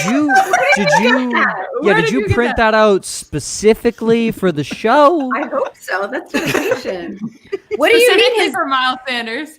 His name is Aloysius, and he's my friend during COVID. How dare you? I thought Aloysius was the llama or whatever. Yes. Maybe he's Ignatius. I don't know. I have all these weird Catholic saint names that I just randomly name devils. So continue. Yeah. So to answer your question, I have been expecting the Eagles to sign to sign another vet this whole offseason, and they haven't. So I feel like everybody has, except actual Eagles fans. Yeah, well, since they haven't, I do like Michael Warren, but I don't expect him to, receive any large workload in his rookie season. I think Miles Sanders is going to get a ton of touches. And then the running back coach, Drew Staley, said, we're not going to limit his touches. He can see 20-plus touches a game. We saw him last year without Jordan Howard be a top 7 running back in PPR. From weeks 10 through 16, he was hurt week 17. From weeks 10 through 16, he was on pace for like 1,700 yards and 11 touchdowns. I think he can do that. He was both of our running back one coming out of college last year. We were really, really high on Miles Sanders. I think both of our issues, and she's a little bit more stuck on this, is Doug Peterson. And is he a running back by committee coach, or has he just not had a running back that's good enough to be that workhorse role? And now that they haven't signed someone, I'm leaning on they're going to use them as a workhorse. She's still kind of stuck on the running back by committee, but with who? Like Boston Scott on the ground is not good. Boston Scott on the ground is not good. He finished as a top 10 in those 4 weeks. In those 4 weeks, he finished, I believe, as a top 10 twice with Miles Sanders, who also finished as a top 10. And in 3 weeks after Jordan Howard got hurt, yes, Miles Sanders did great. The Eagles lost all 3 games in a row. So Doug Peterson was like, let's abandon this featured back idea. And they went back to the running back by committee. They used Boston Scott, and they won 4 games in a row to get to the playoffs. They didn't use Boston Scott, though, really, until Miles Sanders got hurt. And they then didn't really use Miles Sanders until Jordan Howard got hurt. Jordan Howard's gone now. He's gone now. They have no one else. They only used Boston Scott once Miles Sanders got hurt. And Doug Peterson hasn't had a 1,000-yard rusher once since his tenure as a head coach. The only one who got close is Miles Sanders. So I believe he could possibly knock on that 1,000-yard rusher series, but there's nothing that says to me that it's a guarantee. He's too risky. No, he doesn't need 1,000 yards rushing, though. He can have that 950 yards rushing. I don't really care. So it's all about the targets. That's all it's about. And they still have no receivers. I know they added Jalen Reagor in the first round. I thought he's one of my favorite guys to watch, and I think he's going to be super talented. He's also the most raw guy that I saw. So A, shocked that they went with him so early in the first, and then B, if they have to depend on him in his rookie year, I don't love that. I think it's going to take him time to really develop and become the superstar that he can be. Alshon Jeffrey is, always hurt. Deshaun Jackson, who knows how long he lasts. So they're going to still desperately need that pass catcher. So there's no reason to think Miles Sanders can't be in that 100 target range. And I think he will be. So I'm not worried about how many rushing yards he has. I'm worried about how many targets he sees. And that's a good point. It's a very good point to bring up the difference between that lead rushing with the amount of attempts and yards as opposed to also being involved in the passing game. So that is something that I don't see a lot of people differentiating. So I'm glad you bring that up, because then I could be a little bit more swayed into having more faith in him, but I don't have a lot of faith in Miles Sanders right now, just because of the rushing capability that I brought up. And I'm so sorry, Kate. I just very rudely steamrolled over what you were going to say. I was trying to steamroll, and I couldn't even do that. So no, for Miles Sanders, like the thing that makes me not want to draft him, like I 100% believe in the upside. Like he's a great receiver. If he gets the work, I think he'll be successful. I just like, if I'm drafting an early round running back, it's because I want that safety of those guaranteed touches. Targets aren't guaranteed touches. They're great. They're really great, but they're not guaranteed touches. And I'm not, if I'm taking it, and it's the same thing with Austin Eckler. Like I'm not taking a guy that, that doesn't provide me that same sort of floor that 250 rushing attempts would provide me. But I want to say, who is going around him that for sure is going to get more touches? Like Josh Jacobs. Long after him. But Josh besides, Jacobs. we're both on the Leonard Fournette is too low. But you have Kenyan Drake. Like we haven't seen him have a full season yet. I am a total Drake supporter. I have him as a top 5 running back this year, but he's not safe. Austin Eckler's not safe. Him have relevancy. Aaron Jones is not safe. Clyde Edwards-Helaire is not safe. Like these are all guys we expect to see a big workload, but we don't know if that's true. So I don't think it's that wild to draft him where he's going. Whatever, Michelle. I can't handle this pot. I'm kidding. I'm just going to step out real quick. I'm totally kidding. I'm just going to step out real quick. I'll be right back. I just wanted to make it super dramatic for you, Michelle, and see what your face looks like. She's like, you should have just walked out, and I would have been like, what did I Exactly. I don't think she would have cared. She's been like, oh, well, she gone. I would have just kept going. I'll be back in just a little argument. bit. I know. She usually does. That's why they're the best. We do have a question on Twitch from Kamishi, who's a friend of the show.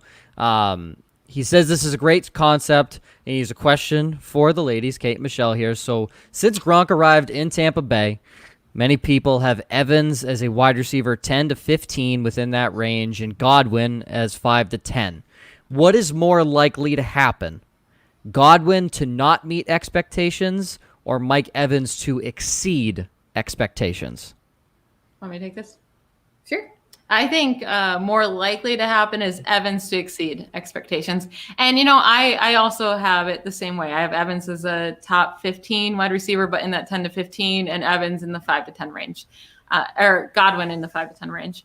But I do think we're probably all too low on Evans as a community. We're being too mean to him, disrespecting him. He's an awesome talent, but you also have him lower as well. Mm-hmm. It's just all about how he vibes with Tom Brady. And I do think we're not giving Tom Brady enough credit for, he can throw deep. He just hasn't lately. He hasn't really had the targets, and we'll see does he not throw deep because he hasn't had those targets that he can trust, or is it just not his style, But I think Mike Evans' targets are going to be better than they've been in the past, so maybe he doesn't need as many. I could see him having a great year. I could see him, us all being too low on him. So I would definitely take that way. I think that, I don't know. It's a hard question. Mike Evans, he's a guy that I absolutely love. I just worry about him because, he's been a guy that hasn't been able to do much after the catch. And I feel like Tom Brady needs that because I don't expect Tom Brady to have a ton of air yards available. That is what Mike Evans thrived on. He thrived on the fact that Jameis Winston was like, oh, whoever catches it, whatever. And that's what Mike Evans did so well because he's a great contested catch guy. But he sort of just stops. Once he receives the ball, he's like, all right, I'm done. Just going to cut the play short here. He is not a yards after catch guy. And I feel like that's, sort of Tom Brady's Tom's. I know. Tommy. I feel like that's like his MO is to get guys in open space and play intelligent football, not just to force feed targets like Jameis Winston was doing all that time. Along those same lines, do you guys have Gronk as a top 10 tight end this year? I actually think I have him as tight end like 12, 13. I think he's around there too. I would have to look. I was lower on him than I actually thought in the beginning. When he first signed with Tampa, I was pretty high on him. Oh, I actually have it right here. I actually have him as my tight end 17. Ooh. Yes. That's what I love to see. Yeah, he's lower for me. I mean, he has to compete with OJ Howard and Brait, and Arian's system doesn't love tight ends. I already fell for this last year. I was an OJ Howard massive supporter. I fell for it. I'm not falling for it again. And I won't be surprised if Gronk comes away with 6+ touchdowns. It's just going to be hard for him to get the yards, and I don't want to have to depend on only the touchdowns. Perfect. All right, I'm actually looking mine up. He's my tight end 14. Okay. So, that's fine. Everyone, Michelle, everyone on this show fell into the OJ Howard trap last year. I think, Josh, you had him at 5 last year, right? I'm at 3. I'm at 3. I was so high on him. I was a big fan of Howard heading into last year, but no, you're right. Arian's system just doesn't do it, and I don't see Gronkowski feeding off of that. Like you said, he may have 6-8 touchdowns just because he's a red zone threat. Like, he doesn't have to do a lot down there. He's just a big body that can do that. But in that same token, I think that's where Mike Evans maybe steps in and maybe steals away some of Gronkowski's touchdown upside, which then, in turn brings Evans up and drops Gronkowski lower. So love everything that was there. Ryan, did you have something or no? No, just a misunderstanding. I asked the question about football Sunday. Faith. What the heck was that? Someone's dog. Sorry, our dogs. That's okay. That's fine. That's fine. Oh, no, it's fine. I was just like, what is happening? Okay. I'm actually shocked they did not bark this whole time. They're just really angry that we're losing faith in OJ Howard. They got real mad. So you mentioned, Michelle, that you were the Steelers fan first. Yep. So, Kate, did you then become a Steelers fan by proxy? Yes. Yeah, I grew up in Youngstown, Ohio, which is literally I split exactly in the middle between Pittsburgh and Cleveland. So like growing up, I saw the best of both worlds. Always like when you go to like Target and there's like the sports section, it's literally split down the middle. It's half Browns, half Steelers. It's a very confusing place to be. But I grew up like my family, they were all Steelers fans. They just weren't like crazy into football. Like Michelle's family, crazy into football. They crazy. I have to go grab the kids real quick. Okay. Yeah, Michelle's family, they are like diehard fans. All of that. Like we threw Michelle's mom a Steelers birthday party a couple weeks ago. Nice. Not a couple weeks ago, last year. But like the family's super into football. So like I just never had that drive. Like my mom would casually watch it. So just being in the same sort of like setting as Michelle, it's like so infectious. Like, and watching games with her family, it's like the scariest thing ever. But like, because like a murder could happen at literally any moment. Like, God forbid the Steelers are losing. It's just the worst. But like, it's an infectious thing to be around, and that like sort of energy and that devotion for like a team to love anything as much as Michelle's family loves the Steelers. Like, God, I hope I have feelings of love like that one day. They're amazing. But honestly, they're super fun to watch. But I love the Browns too. I gotta tip my hat to the Cleveland Browns. Michelle and I met. Oh, hello. That's our dog. That's Baker, actually. That is Baker. This is Mika. Yeah, we named our dog Baker because we love Baker Mayfield. We love Cleveland. Michelle and I met back in Cleveland, and that was where we like kicked off our relationship. And like, oh my God, the Cleveland fan base. Oh, I will say there is nothing more incredible in this entire life. If you have the opportunity to go to Cleveland and go to a tailgate at the Muni Lot, you'll never have another experience like that. You'll be blacked out by 10. You'll wake up by game time and you'll be able to start drinking again. It's absolutely crazy. I went to Cleveland a couple years ago in October, and we're in the city. We went to the Rock and Roll Hall of Fame that day, and they were playing at home, but in true Cleveland Browns fashion, they lost. So it was not a happy mood in the city walking back to the car. There was a lot of cursing. They rally before the game as if they have hope. Like, that's the most beautiful part, is that, like, they forget, like, I mean, even in the Hugh Jackson era, they were just. Oh, I think we lost you for a sec, Kate. Muted. She just got muted. Maybe the device disconnected. That's okay. But quickly, I know we're getting into our last hour here, so we're going to have another guest come on very shortly. But once Kate gets the mic back on, we will get to her very, very quickly. Welcome back, Lauren. Welcome back. Welcome back, Lauren. Did you get your refill? I got my refill. Also, Cool. My husband, he's not, I am a huge animal person, much like the BallBlast girls. And I have a stray cat we adopted, 2 dogs, 2 sugar gliders. Anyway, my husband is like, animals. So right now, both of my dogs are like, pay attention to me. And my cat's like, pay attention to me. And the sugar gliders are hanging onto their bars, like with their heads out the cages, like, pay attention to me. And he's like, I don't know what to do. So it was good. He's like, I think your cat wants me to pet him. I'm like, probably. So pet him. He's allergic. Deathly allergic. And yet he still allows me to have a cat. So Lauren takes in a stray that might kill her husband. Maybe. Well, it was also kind of his idea. We had a previous cat who ended up passing away, poor thing.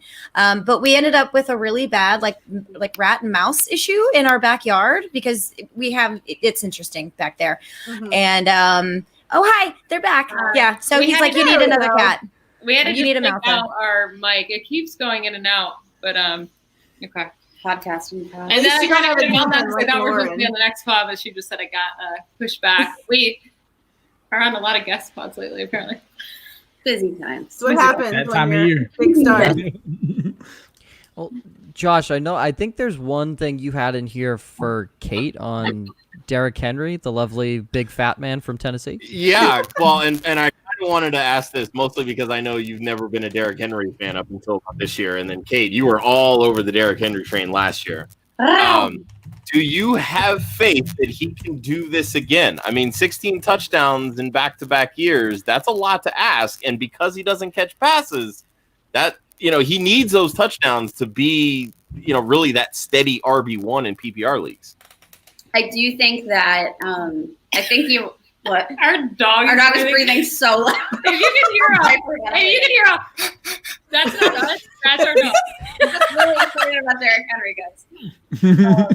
No, I absolutely think Derrick Henry will do it again. And I think, honestly, like, the thing that I was banking on, when I made my projection last year was the notion of just pure volume. I think he's super talented, but, like, I thoroughly believed that a switch was flipped in Tennessee and he was going to see that volume indefinitely. And we did. That's exactly what we saw. He was fed the rock over and over and over again. And we saw the offense move when they did it. And I think, the fact that they got the long-term deal done, I think it speaks to the fact that they do want to make him a centerpiece in the offense.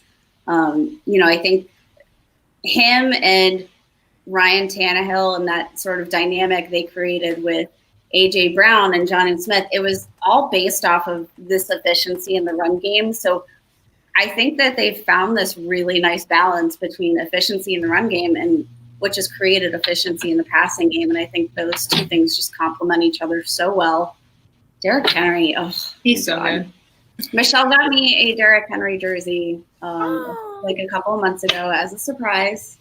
I'm pretty great. She was and I love him so much. I would not be surprised if that man hit 2,000 yards just on the ground. I mean, I would be surprised, but that's how good he is. I love watching him. He has to have anger problems. I love watching like just really bad anger problems. He's just like, he's so talented. He's got speed. He's just got the size. Like, I don't think it's so hard. It's so hard to, like, in the first round of PPR leagues to feel confident taking Derrick Henry because he doesn't have that receiving upside. But I think we need to just get past that because he is just such a beast on the ground, and he has the highest touchdown upside out of any running back in the league. Yeah. So I feel like we need to just take that touchdown upside and look at that, besides the receiving, it balances it out. Mm-hmm. So quickly, before we bring in our next guest here. So you said you think he could easily go for 2,000. Doing the math. I didn't say. Well, so here's the thing. You wouldn't be surprised. But here's the thing. You break it down over 16 games. Do you think Derrick Henry could average 125 yards per game on the ground? I think he could without, like, some games would have to be 200 because he's not going to just hit 125 every game. So he's going to have to, get really up there in some games and be a little bit lower at others. But I wouldn't be surprised if they saw the recipe to success last year and it was giving the ball to Derrick Henry 30-plus times. Now they did pay him, so they might want to keep him alive longer than just this year. So maybe that hurts him a little bit. If he was just on his franchise tag, I would feel a little bit more confident about them feeding him so much. But Darrington Evans is good. I don't know if he steals touches from Derrick Henry good. He's not going to steal goal line carries, which that's his biggest upside. And I think basically everybody in the fantasy community was wondering why they weren't doing more of those, like, dump off screens to Derrick Henry, because every time he got one, it went to the house. Yeah, they need to do more of those. And also, when there's a Titans game, don't you expect Derrick Henry to have one rushing touchdown every game? Like, you just expect that's going to happen. If they get even close, he's going to bulldoze his way to the end zone. That's 16 touchdowns right there, and that's just one a game. And he's so good that he can do multiple touchdowns a game. I mean, we're just probably too high on him, but Derrick Henry is my favorite running back to watch play. I'm so proud of you right now. This was not the same girl I knew a year ago. I just wasn't on it as hard as you were. I was on it. He was still my top 10 running back. The thing is, I called the Derrick Henry breakout too, but since she called it harder, she went. No, I did call it harder. You did call it harder. He was my boy first. Okay, and that's you guys can bicker later. Those are the dumb marriage fights that we get into when so I tweeted about Zach Moss first, and Michelle's like, we both watched him. We watched him at the same time, and he tries to say he's her guy. I'm like, we both were obsessed with him. Just because you tweeted about him first does not mean anything. It does. It's a competition, and she made it public first. So no, he's my guy. Stop it. Get away. When I drafted Zach Moss in a mock the other day, I credited Michelle, so I'm going to have to side with Michelle on this one. Let's go. I'm definitely the Zach Moss girl. Get out of here. I took so much heat because I said I'd rather have Zach Moss and Joe Mixon. I deserve it. Yeah, you I would. I still hold true to that. Not getting into that. In Dynasty, not a redraft in Dynasty. I don't want people. And that does not mean for people watching you trade Zach Moss. Oh, that does not mean that. People should know. Value is everything. Value is key. Okay, ladies, quickly, where again can anybody and everybody find you? Kate, me, you can find on Twitter at FFBallBlast. And I'm Michelle at BallBlastEm, BallBlastEM, and you can find all of our work at BallBlastFootball.com. All of our podcasts are put up there. We have our BallBlast Fantasy podcast. We focus more on redraft, and then we have the Red Shirts podcast, and they focus more on Dynasty. Of course, we are willing to answer questions about either one. We both play both styles, We all post our articles on one site, and we have a bunch of writers that are killing it over there as well. So just go read all that information. And hit them up on their Patreon. Yes. Yeah. Well, look at you. Ryan with the plug. Patreon.com/BallBlast. Yeah, our Patreon subscribers, they do get full team projections from the owners here at BallBlast. We do our full rankings. We've got a lot of exclusive betting content and good stuff available. And then they get to talk to us all day in Slack. So. Oh my God. Real quick, Josh is allowed to speak. Okay. Go ahead, Josh. I just want to say that now that we've gotten 4/5 of the BallBlast Red Shirts team, you guys need to tell Okada that he needs to follow us, and B, he's next. So Okay, we will do that. Okada is clearly the best. Just throwing that out there. Wow. Wait, Because who's he's the that? Patriots fan. Okada. Because he's the Patriots fan. Yep. Yeah.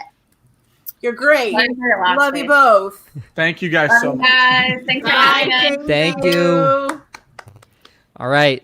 Josh, All right. unplug, replug your mic. You sound like please, a demon. For the love of God. Faith. Lauren, And it's not me. Lauren not has Lauren. expelled her demon. I have. Yes. I To Josh. My demon has been contagious and like filtered over into Josh's mic. So What? I don't know if it helps, but I had to switch my browser in order to get rid of the demon. I don't know what was going on. So While Josh is exercising her demons, I think it's a great time to introduce our last guest for the evening. Yes, for the final hour. Go ahead, For the Faith. final hour, our closing it out strong, we have the one and only, the lovely Rosalie Michaels. Woo! Rosalie, hi. Hi. oh, wait, what is this professional background know, you right? have No, behind she's you? got a green screen. Like, yeah, I she saw went all that in. when she plugged Wow. in. I was like, Okay. okay, like mind blown. Got it. A girl Love it. knows how to roll. I Just have gotta a say. little bit of a secret. And so my husband is also he's a TV show host, and our home studio is where they film from, and Oh, so I wow. get to use it. But actually, right now, my computer, which is over there, the camera's not working for some reason. So I hopped on.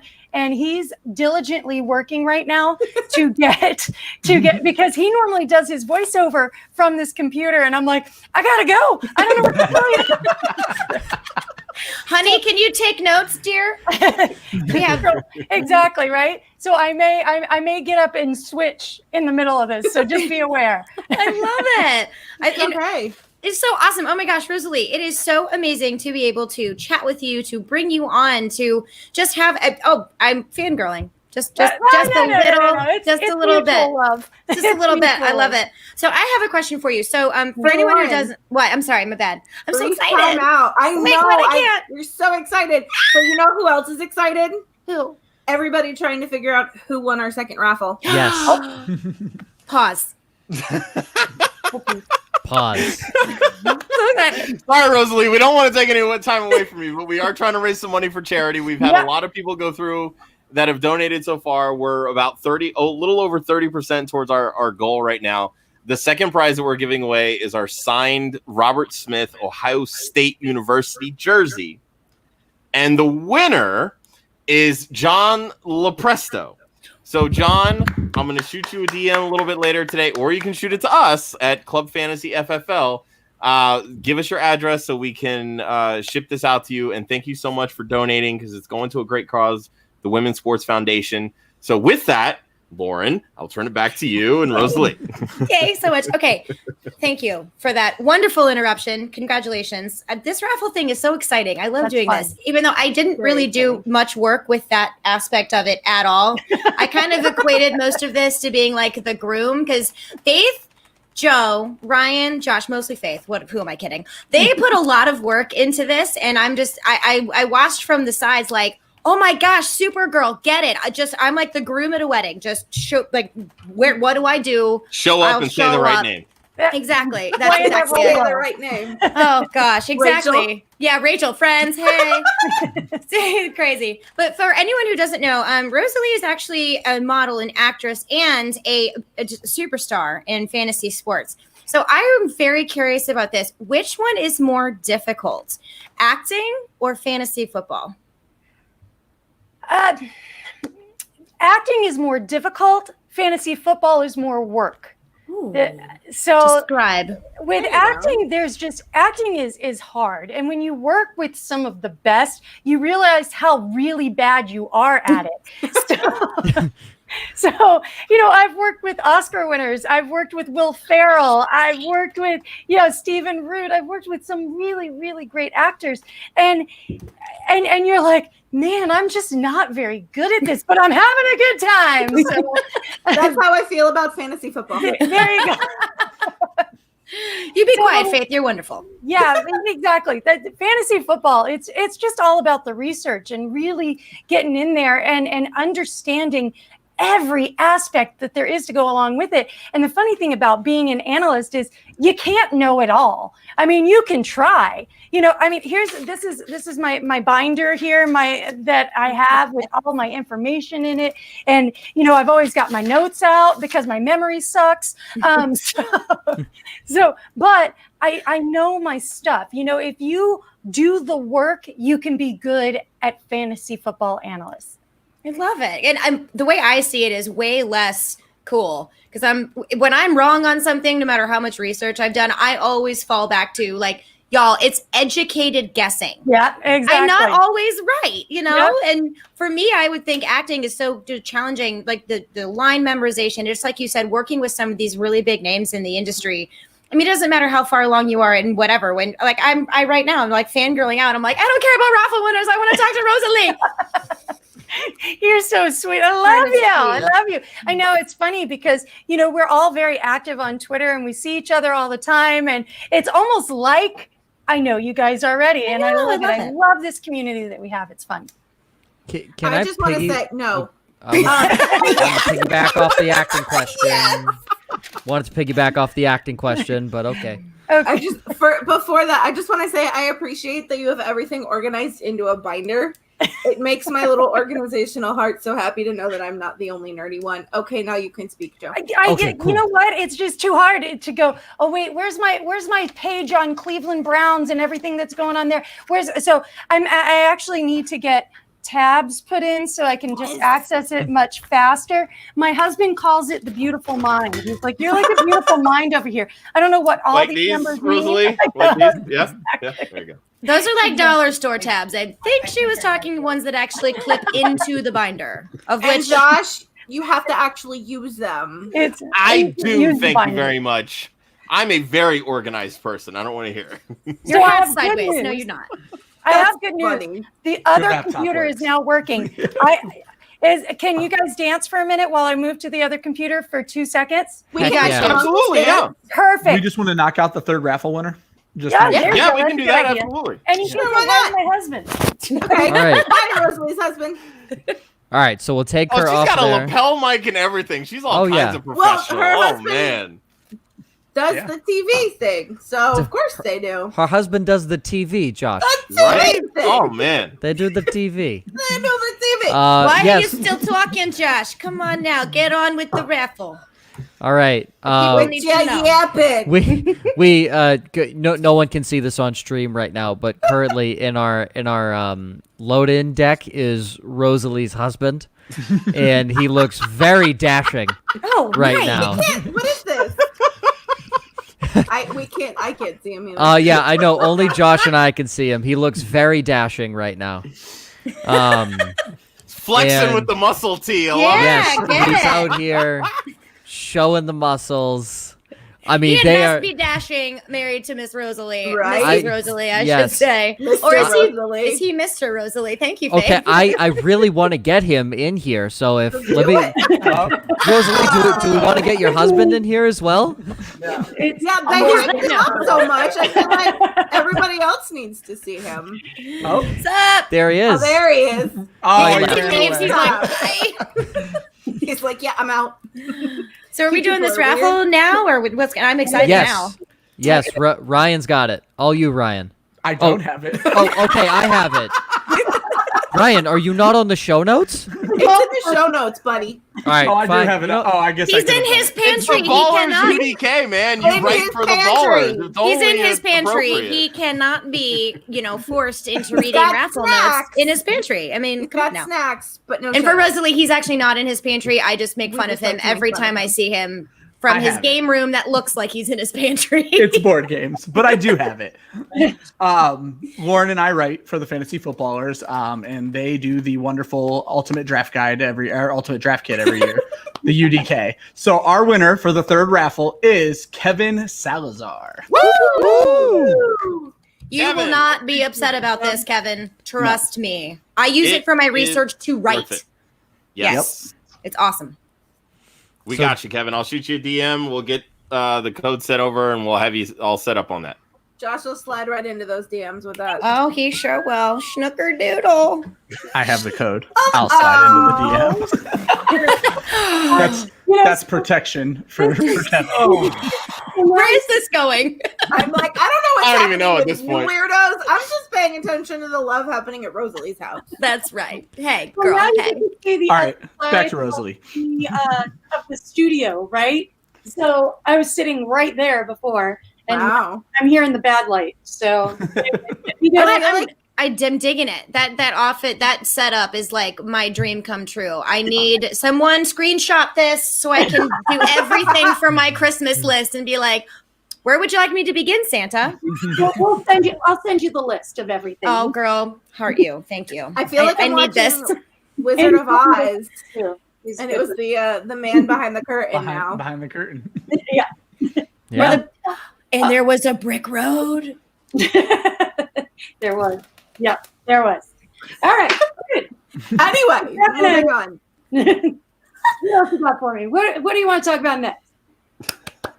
Go All right, Faith. I think Josh. Josh is finally allowed to talk, right? Oh, I Faith? am finally allowed to talk? I think Okay. we're going to allow you to talk. All right, sounds good. So, Rosalie. Never mind. Rosalie. So moving. I'm kidding. First off, I want to say I'm a screenwriter, so you and I need to have some side conversations about the acting gig and all that good stuff. She's married, Josh. Wow. It was Totally not where I was going with that, but that's okay. Lauren, this is business. That's what they all say. Right? Business in the front. Second. I really need to understand this Nick Chubb hate this season. I got to understand it. So I need you to kind of fully elaborate on this because everybody keeps going back to, oh, last year Kareem Hunt did this, blah, blah, blah. Completely different coaching staff, completely different historical precedents. So please enlighten us because I got to understand this. let me first qualify that by it is not a Nick Chubb hate at all. I mean, I recognize the fact that the guy is really, really good. He knows how to break tackles, right? He it's hard to bring the guy down. He came in second in rushing this past year. So it has nothing to do with Nick Chubb and what he's doing. It is. I know it's a new coaching system, yes. But it's also a coaching system. Everybody's looking at, hey, here's what Stefanski did with Dalvin Cook. But they didn't have a Kareem Hunt behind Dalvin Cook. So I don't think that we can discount the fact that Kareem Hunt is there. They love Kareem Hunt. They really like him. They're definitely going to use him a lot in the passing game.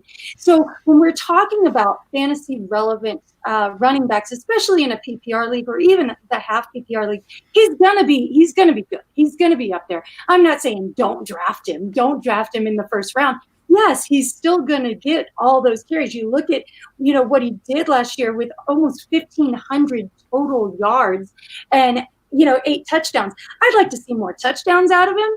I think that we may get that, but, those may be things that go to Kareem Hunt as well. So until we really see exactly how they're going to break up the snaps between Chubb and Hunt, I don't think we can consider him. He's just not that workhorse back that you're getting at that level from your Zekes, from your Saquon, from your, from your Dalvin Cooks, from your Derrick Henrys. The guys that are the 3 down backs, those are the guys I want to take at that level. What about the historical precedent and the guys that Stefanski has worked under? Because if you remember, Stefanski's only been an OC for 1 year. But he's worked under guys like Darrell Bevel, guys like Norv Turner that have been able to utilize a dominant runner as well as a dominant pass catcher. Yes. And when you look at those types of splits, there's room for Hunt to not only have 300 carries, but Hunt to also have 100 carries, so to speak, and 60 receptions. And you can ultimately end up with both of them as very startable pieces in fantasy. Yeah, you're thinking that it could be a New Orleans Saints situation, right? With Ingram and Kamara and how they made both of them very fantasy relevant in that system. The difference is that New Orleans Saints offense had a lot more going on, right? They had Drew Brees, who was just is fantastic and can get the ball wherever it needs to go. He's accurate. He's trustworthy. He doesn't get sacked a lot. So yeah, I know they upgraded the line, but with Baker getting sacked a lot, it had a lot more to do with the fact that he can't see over the line. He's a little guy. He's having to take more steps back, and he affects more sacks than a Drew Brees does. And so the offense as a whole, not quite as good. Yeah, they've got some great pass catchers in Landry and Odell, and of course at their tight end position as well. So we're going to see a lot of play option this year. There's going to be a lot of RPO. So yes, it speaks well to Chubb. And again, I'm not saying that he's not going to be a top 10 guy. I'm not saying he's not going to be the number 5 guy. But what I'm saying is, if I'm taking a running back at that level in that first round, I want the running backs that are doing it all. So who are some running backs right now that you would take over Nick Chubb? Right now, that I would take Derrick Henry over Nick Chubb. I would take, obviously the top 5 that you're talking about, those are the guys that you're going to take. I might take Kenyan Drake over Nick Chubb. What about Josh Jacobs, Rosalie? How about Josh Jacobs over Nick Chubb? Yeah, me too. Okay. I love Josh Jacobs, but you can win in the second round. Jill, I think. But I would take Michael Thomas over, if you're probably getting Nick Chubb and Michael Thomas around that same area, I would take Michael Thomas and then on turn take Josh Jacobs or Miles Sanders. Love it. Love it. See, and I love Miles Sanders there at the turn, which is where he needs to be in the second round, not as everyone's RB1 with no contingency plan going in. Yeah. With the Eagles, I'm just saying, bro. Saying. Well, you know what? Miles Sanders, I think, is going to have a blockbuster year. We're going to see a lot out of him because, again, he's that 3-down back. He's the guy that's going to do it all. They're going to throw Boston Scott in there a little bit too, but he's the workhorse. I don't know if you guys saw, but Miles Sanders tweeted yesterday, I think it was, and said, hey, you just can't catch a break. And everyone's like, what? Twitter exploded. Even I tweeted, I'm like, I'm going to need some context, my man. Just tell me what's up. So, it would definitely, Miles Sanders, I think, is going to have a blockbuster year. I just don't know if I buy it this year. I don't. Just because, but Kate and Michelle actually, they brought up some good points that it's not so much about the rushing yards because Doug Peterson has never had a 1,000-yard rusher. They're more looking at, which they're talking me into, which I have an open mind. Don't give me that look, Josh. I do have the ability to listen to others, sir. All right. Okay, so you can take your judgy pants out. Lauren, why don't you listen to this? Okay, Joe has been patiently quiet all evening. Proud of you. And if any of you know anything about Joe, he has a favorite game that he likes to play here on No Pun Intended. Yes, it originated on the show. Actually. Take it away, sir. Yeah, it originated on the show. It's called Would You Rather. I know you've probably never heard of it before. But no, Rosalie, this is something I love to do because to me, it settles every single debate possible when talking about 2 different players and who would you rather have on your team. Every single time it decides it. So Nick Chubb currently is going as RB9. So we are going off of Nick Chubb as an RB9. We're going to take we'll go the 2 guys ahead of him because Derrick Henry's at 6 and we already said you'd take Derrick Henry over Nick Chubb, correct? Correct. Okay, so we'll skip Derrick Henry. So we're going to go RB7 to RB12. Who would you rather have as your RB1? Keep in mind, all of these guys that I'm about to list are going in the second round. Okay. And this is PPR leagues, too. This is a PPR league, yes, to preface. Got a preference set. I'm going to go around the room here. We'll go from Josh to Ryan to Lauren to Rosalie, and we'll start here. Would you rather have Joe Mixon or Nick Chubb? Totally disrespected Faith on that one, Joe. Just wanted to throw that out. Oh, Faith, there. Sorry. Faith is the host. You don't ever go to the host. You don't ever go to the host. Always put You chime in all the time. Yeah, I chime in at the end. Faith, that's when you chime in. But you just totally you said yourself. What? And then just completely ignored me. I didn't say myself. Rosalie, do you have your popcorn handy? This is when we watched the destruction that Faith will gotta watch. This is us. We're like, go ahead, y'all. I did not say my name. That is false. You know, So who's going first? Faith is going first. Joe Mixon or Nick Chubb to Miss Faith? Nick Chubb. Nick Chubb. Josh. I love me some Mixon, but I'm going Chubb. Ryan.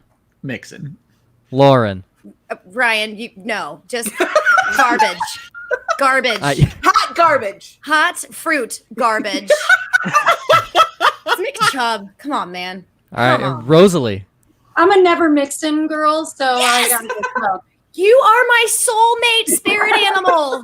Okay, Maybe that look. was a Okay, little we deep. know why Lauren is never mixing. Rosalie, is this the same reason why you're never mixing? She doesn't know. Number one,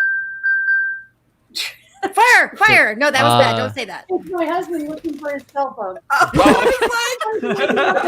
That's amazing. I thought the broadcast was telling us we'd gone on too long. Trying not to ruin this for her. No, you're doing great. I love it. I'm like checking all my devices, going, "What is happening?" I love it. Mixon disappoints consistently. He's just not.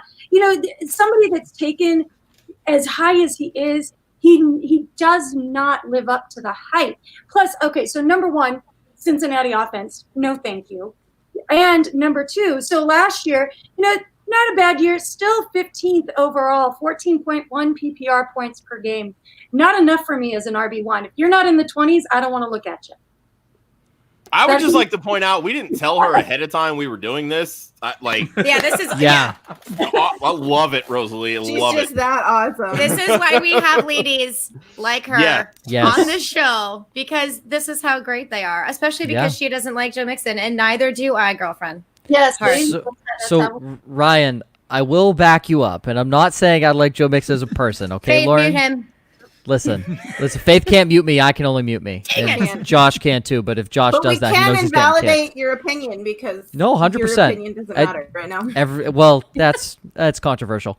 I just listen in both of the Fantasy Whisperers mock drafts that I participated in. I took Joe Mixon in the first round because I sat there and said I don't want anyone else on this list at my draft position. Yeah. I think Joe Mixon has unreal upside this year with essentially a brand new offensive line, and there's a quarterback that people have to respect. I think Joe Mixon has unlimited talent. I think he's a crap human being, but I'm talking fantasy football right now, and I think he can help you win a championship. When Zach Taylor started using him in Week 9, he was a stud. It's that simple. Zach Taylor, He was. Yeah, Kareem Hunt came back, and Mixon averaged 5 more points per game than Chubb. Bang, let's go. I mean, listen, I love both of them. If you gave me the option, I would take Joe Mixon, but if I had the opportunity to take Nick Chubb in round 2, I'd snatch him up immediately. I just like Mixon's upside a little better. I'd rather lose. I mean, I would rather lose in fantasy football than win with Joe Mixon on my team. That's fair. Go ahead, Rosalie. Big words. Well, here's what you're looking at, and they actually, everybody's all high on Nick Chubb, and you ask me why I'm not as excited about him. Yeah, he was 7th overall in terms of fantasy points, but when you look at it in points per game, 16 points per game, 16. And again, what did I say? If you're my RB1, if you don't have 20, I'm not looking at you. There you go. Hell yeah. There's only like 3 of them last year that hit 20. Though. No, not even in the top. High standards. He's not even in the top 10. Not even in the top 10 last year. Your top 10 in points per game: CMC, Dalvin Cook, Aaron Jones, Derrick Henry, Zeke Elliott, Eckler, Saquon, Kamara, Fournette, Ingram. Ingram had more points per game than your boy Nick Chubb, even though he played half of the season without Kareem Hunt there. Now he's going to have Kareem Hunt there the whole time. Now, the problem with Mixon is it's still the same head coach. They still are 25th in terms of they were 25th last year in terms of rushing attempts. He's not going to get the type of opportunity you think. They've got their new shiny toy in Burrow, and so that's what they're going to play with. They've got a few pass catchers there that they're going to see what they can do. So And wow. AJ Green is back also. So you're talking about Well. options for Tyler Boyd. I'm not saying that he's going to be a wide receiver one, but I'm saying there's healthy pass catching options that are available to be safety outlet. I understand a lot of people are saying that Mixon is going to be that guy too. I'm sorry, when you can't even bother to help up your offensive lineman who just blocked for you so you could run for, I don't know, a half a yard, and you don't even like help him up after he like broke his ankle. Sorry. Yeah, No, that's not inspiring any camaraderie. No. There. Yeah. No. All right, so it's heavy Nick Chubb mostly. Ryan and I are out on an island. Good to know. In here, yeah. So next one, RB8, RB9. They're going essentially back to back. Believe his name was mentioned. Miles Sanders or Nick Chubb. Faith. Chubb. Josh. I love both, but give me Sanders. Okay. Ryan. Sanders. Lauren. This may be a surprise. It's close, but I'll go with Chubb. Okay. Rosalie. I'm going Sanders. All right. So have you been on the Sanders hype train essentially this entire offseason? No, not the whole off season, because I honestly don't start digging into numbers until after the draft, because it's not worth it for me. You know, you got to look at the numbers after the draft, because then you know where everybody is. Then you know how it shakes out in terms of depth chart. So yeah, so not the whole off season, but pretty much after the draft. Yeah. All right. I'll go Miles Sanders just because I really don't think there's any competition in that That's backfield. a really good one, though, Joe. That was close. That was really close. They're eighth in terms of rushing attempts last year. They're not changing that. You know, they're the 11th in terms of rushing yards, 15th in terms. You know, Jordan Howard was doing well until he got hurt. Yep. You know, he's 6th in DVOA until that all changed. So Jordan Howard going to Miami is good. That's why Miles Sanders is rising so much. He's going to be on that top 10 list next year. He has potential, in my opinion, to be a top 5 guy. Love it. Yeah, Lauren, you said it's a good question. That's why we play Would You Rather on this show. I was giving you kudos. You don't have to go overboard with it. All right. It really gets the gears turning. Joe needs all the adulation he can get. Don't be pompous, Joe. This is my favorite. I absolutely love this game. Okay, next one. RB10, because Chubb is RB9. Would you rather have Nick Chubb, and I can't believe I am saying this name this high in a draft, Clyde Edwards-Helaire. Faith. That's Clyde Edwards hilarious. Nick Chubb. Josh. I do have. You're going to say CEH CEH. a little higher, but I trust Chubb more, so I would take Chubb. Ryan. Definitely Chubb. Lauren. I congratulated you on a great question earlier. I've now decided I hate this game. This is stupid. I'm not playing this anymore. It's dumb. Who do you want? No, I don't know. I'm going to be spicy and say Clyde Edwards-Helaire because I can. Fantastic. Rosalie. Those are the rules. Because them's the rules. You know, it is a tough one for me. You got to go Chubb here just because of the known quantity.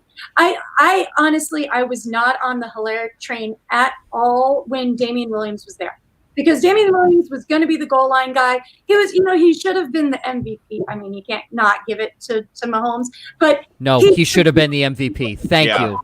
Everybody is so down on Damian Williams. They were like, oh, he's just not that good. I'm like, are you kidding? Touchdowns. All the guy does is score. That's what I want in my running back. So I have to imagine that Helaire is going to be sort of the same. I mean, he's got a couple of people behind him, but they're going to give him the ball a lot. But it's still the Patrick Mahomes show there. So I would go Chubb over Helaire. I think the reason I like CEH here, because I feel like I might be on a hill by myself here, is I like the offense for the Chiefs better than the Browns. So that's really totally what gives me that slight push is the offense. And but it's close. When in doubt, go with the better offense. That's it. Yeah. Go with the better offense. It's great advice. I mean, you look at weapons, offensive line, basically everything across the board screams Kansas City. So I'm really good and win Super Bowls. I think that's what it says. Yeah.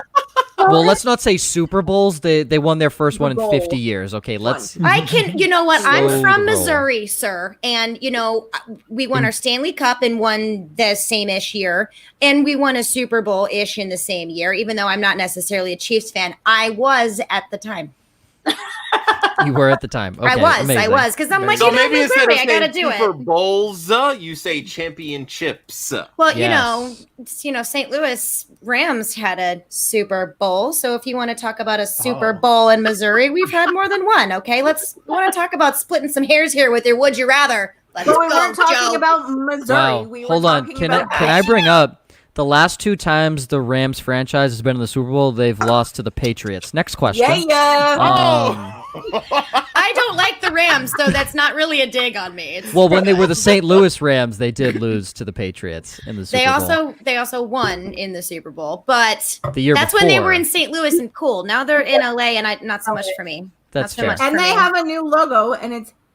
Awful. Anytime you want to trash the Rams, I'm all about it. Let's go. Can we trash right. the Blues instead? Oh, girlfriend, now. All right. Next one. Also, I'll go Nick Chubb just because I think the rushing upside is better. That's that simple.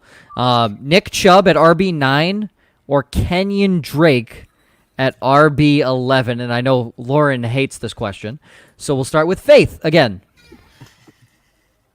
as she sits there contemplating, deep in thought, as laughter sparkles like sunshine. Which makes no sense if you can't see. No, I know. Yes, whatever. I think everybody can see it at this point. It's great. I love it. Listening to the podcast, Joshua, people Exactly, can't Josh. see Fair enough. sound. Fair enough. If you can see sound, you need to stop doing drugs. Yes. Faith, That's what it is. Dang it. What were Faith. my choices? Nick Chubb or Kenyan Drake? This is a tough one. I'm gonna go Kenyan Drake. Kenyan Drake for the upside. Josh. Man, I love me some Kenyan Drake. I do have him 2 spots higher. But I Kenyan think Drake, I would, Ryan. oh, Nick Chubb. Nick Chubb. Thank you, Ryan, for being quick and witty and straight to the Joe's point. like- Look, Josh is one of Lauren the girls. throws up the devil emoji. 'Cause she- which has, by the way, already been turned into a gift, gift. by the way. Yes. Big thanks to Oklahoma Dougie for that one. There we yes. go. So, Lauren, who would you rather? Come on, you have to answer the question. Kenyan Drake. Kenyan Drake. Okay. And She leans into Rosalie, the microphone. finally to you. You know, it's funny, as somebody who came on as the Nick Chubb hater, I'm choosing Chubb a lot. Wow, this always sounds dirty, doesn't it? Yes. Just always, you can't get away from it. Now, I'm an Arizona girl, right? I'm in Phoenix. And so when you say we have so many championships, I don't know what that means, Lauren. I didn't say so many, just 2. Hey, you have one of the greatest receivers of all time in Larry Legend. So there's Yeah, your claim to fame. That is true. So, but I love Drake this year, but I think Chubb is still the better option. I mean, simply because, again, the Cardinals don't run the ball all that much. I think especially getting D-Hop there, they're going to throw it a little bit more. Plus, Kyler vultures the touchdowns at the goal line. He's going to be running it in himself quite a bit. You know, Drake did well last year, and he's going to be a significant part of that offense. But I think that they split the ball a little bit more between the pass game. Kyler can throw it. We're seeing that a lot here in the videos coming out from training camp because it's not real training camp yet. But when you look at the strength of the season for the running backs for Arizona, it's 26. They have a really tough strength of season this year, whereas the pass game is going to have a much easier road. So I think we see more passing touchdowns in Arizona than we do rushing touchdowns. He'll get the opportunity. He'll bust some open. He's going to be valuable, but I think Chubb has the better season. And speaking to that point, too, they have DeAndre Hopkins now. Yep. Exactly. You want to talk about, a mega mouth to feed, which I don't know if that sounds bad or not, Mega but mouth. I just said it, so I don't care. Mega mouth. It's a new thing now. D-Hop said, I mean, he is like, Kyler and I are going to be BFFs. We are getting this together because where D-Hop gets all of his points is it's not from touchdowns. He he's a target machine, right? Yes. So he gets the targets, he gets the passing yards, and he'll get some touchdowns as well because he's going to be, they're not going to be able to guard him and Larry and Christian Kirk. And don't forget, we also have Hakeem Butler here as well. So Hakeem Butler, who got hurt in preseason last year, is a monster that could be on the other side and really cause some damage. So. He's 6'5", and doesn't he run like a 4.4 or something? Yeah, he's like Megatron. He's my kind of receiver, absolutely. He's a monster out of Iowa State, I believe. So we had him as a we highlighted him last year heading into his rookie season here on the show. So big Hakeem Butler fans. But isn't it amazing to say that going into age 37 now, I think that it's going to be tough to cover Larry Fitzgerald? Like, that's just strange to say. And it's I was going to say, you mean Josh. Oh, yes. Josh is turning 37 this Friday. Oh, happy birthday, Josh. Well, You're Josh, welcome, Thank Josh. you, Rosalie. That's now the highlight of this birthday week. I appreciate it. Josh, how does it Josh, how does it feel, right? You're No 30... disrespect, Faith. I know I get to see you on my birthday on Friday, but Maybe. look, Rosalie's Maybe.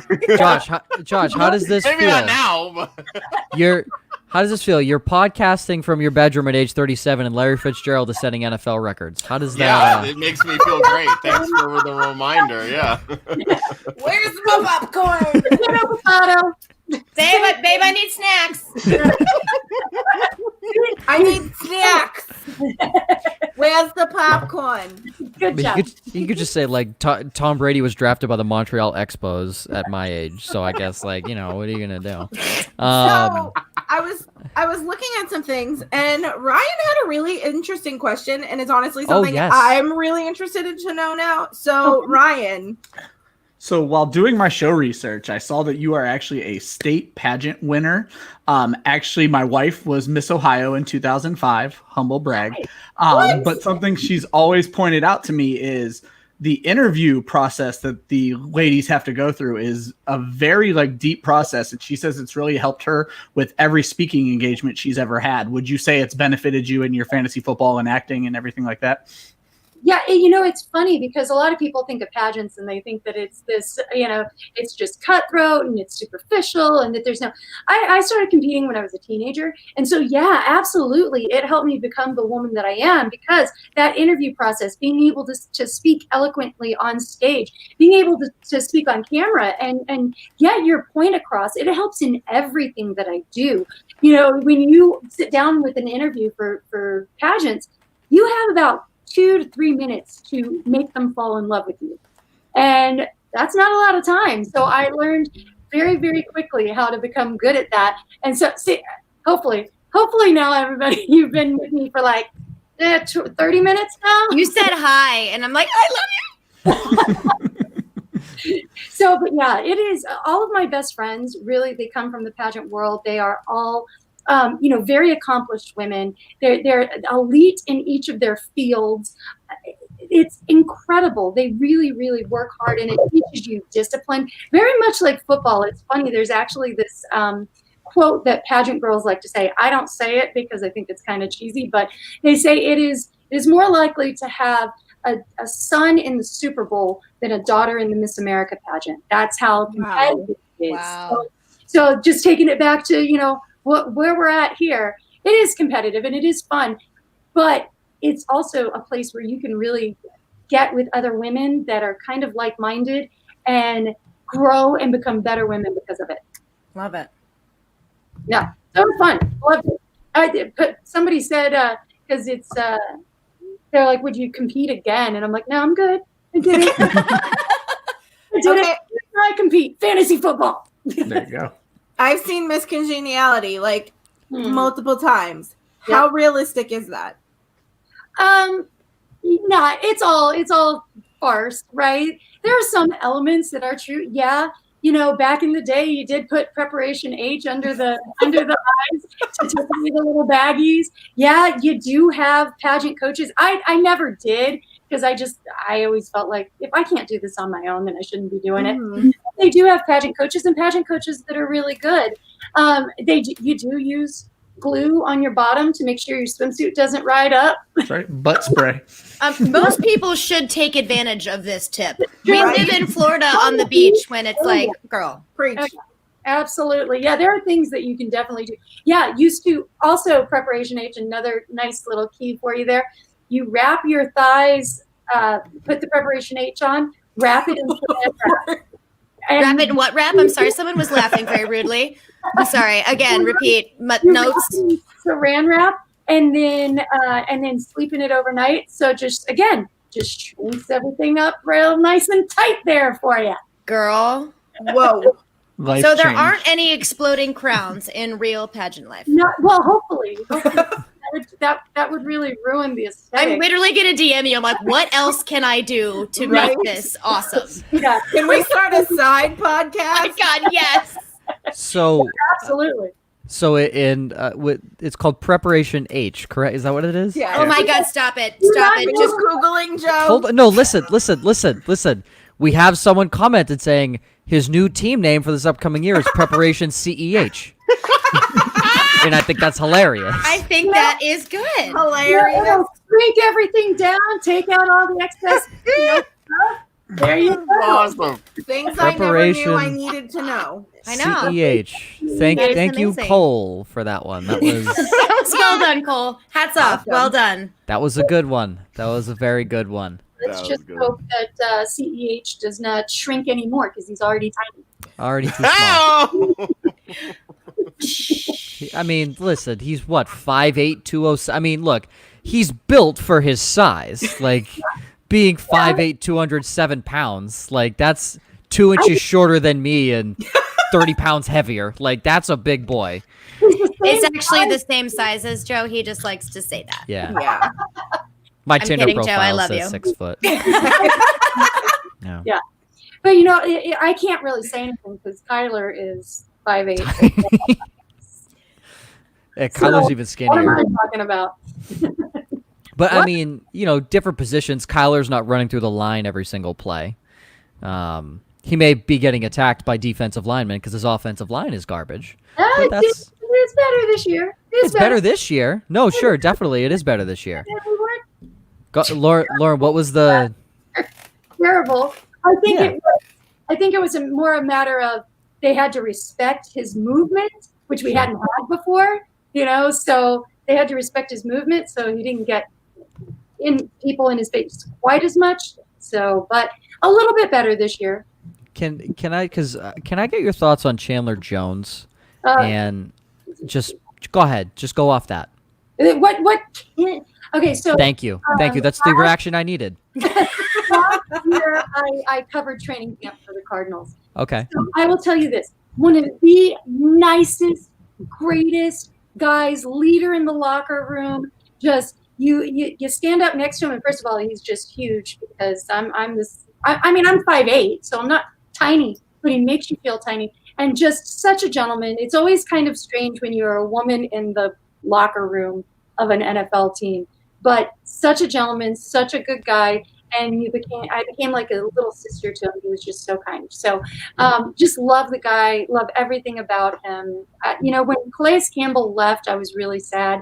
But when we got Chandler Jones, we replaced him pretty well. I mean, different positions, obviously, but just that leader on the defense. Love him.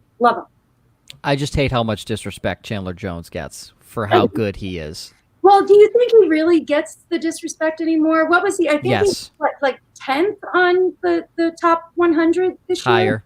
Higher. He's one of the best edge rushers in the league that no one ever talks He about. is, but that's all the players in the league, offense and defense, right? Wasn't he 10th? I'd have to look it up because I can't remember exactly what he is. But everybody that plays with him, plays against him, just gives him so much respect. Maybe analysts don't give him as much respect, Right.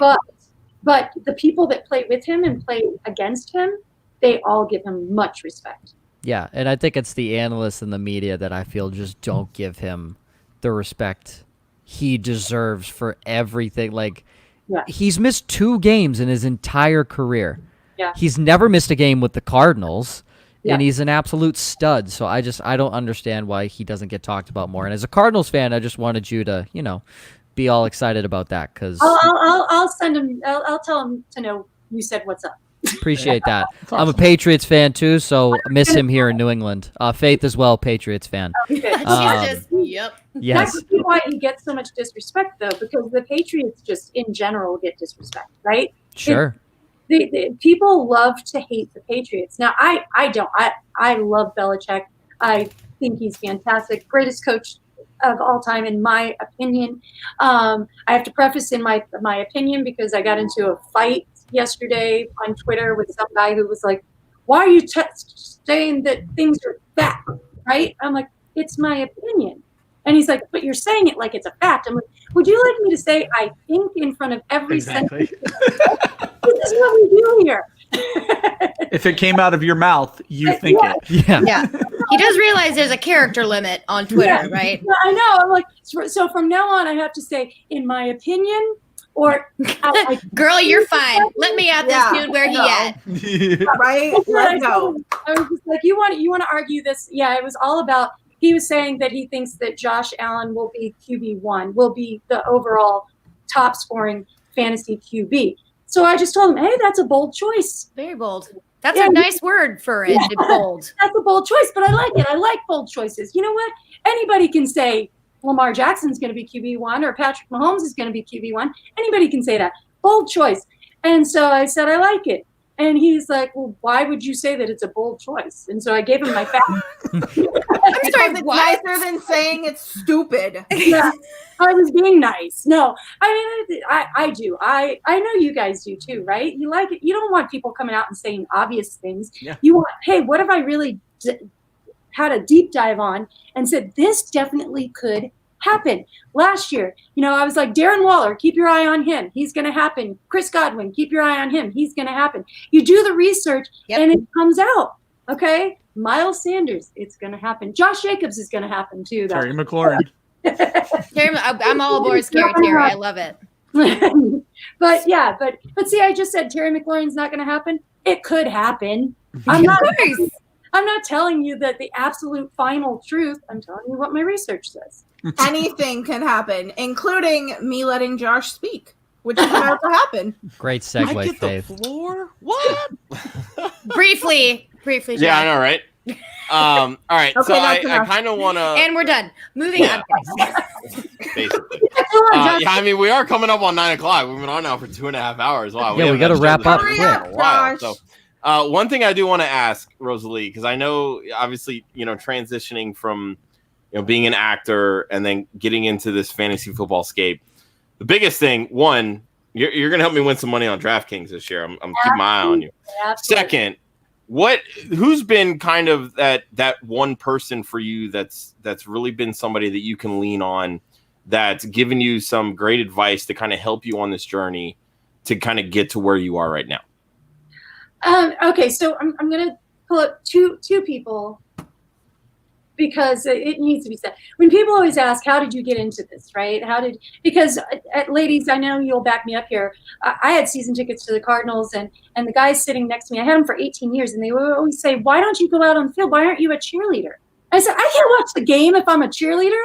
That's not what I'm interested in. So when you're a woman in this world, you really need some good allies alongside you to understand why you're doing it and Preach. how much passion you really have and how much you really love the game, both of NFL and fantasy football. So the first person that really, it's my husband, it's Nick. He was the one who came up with the idea. He said to me, because I'm a competitive AF.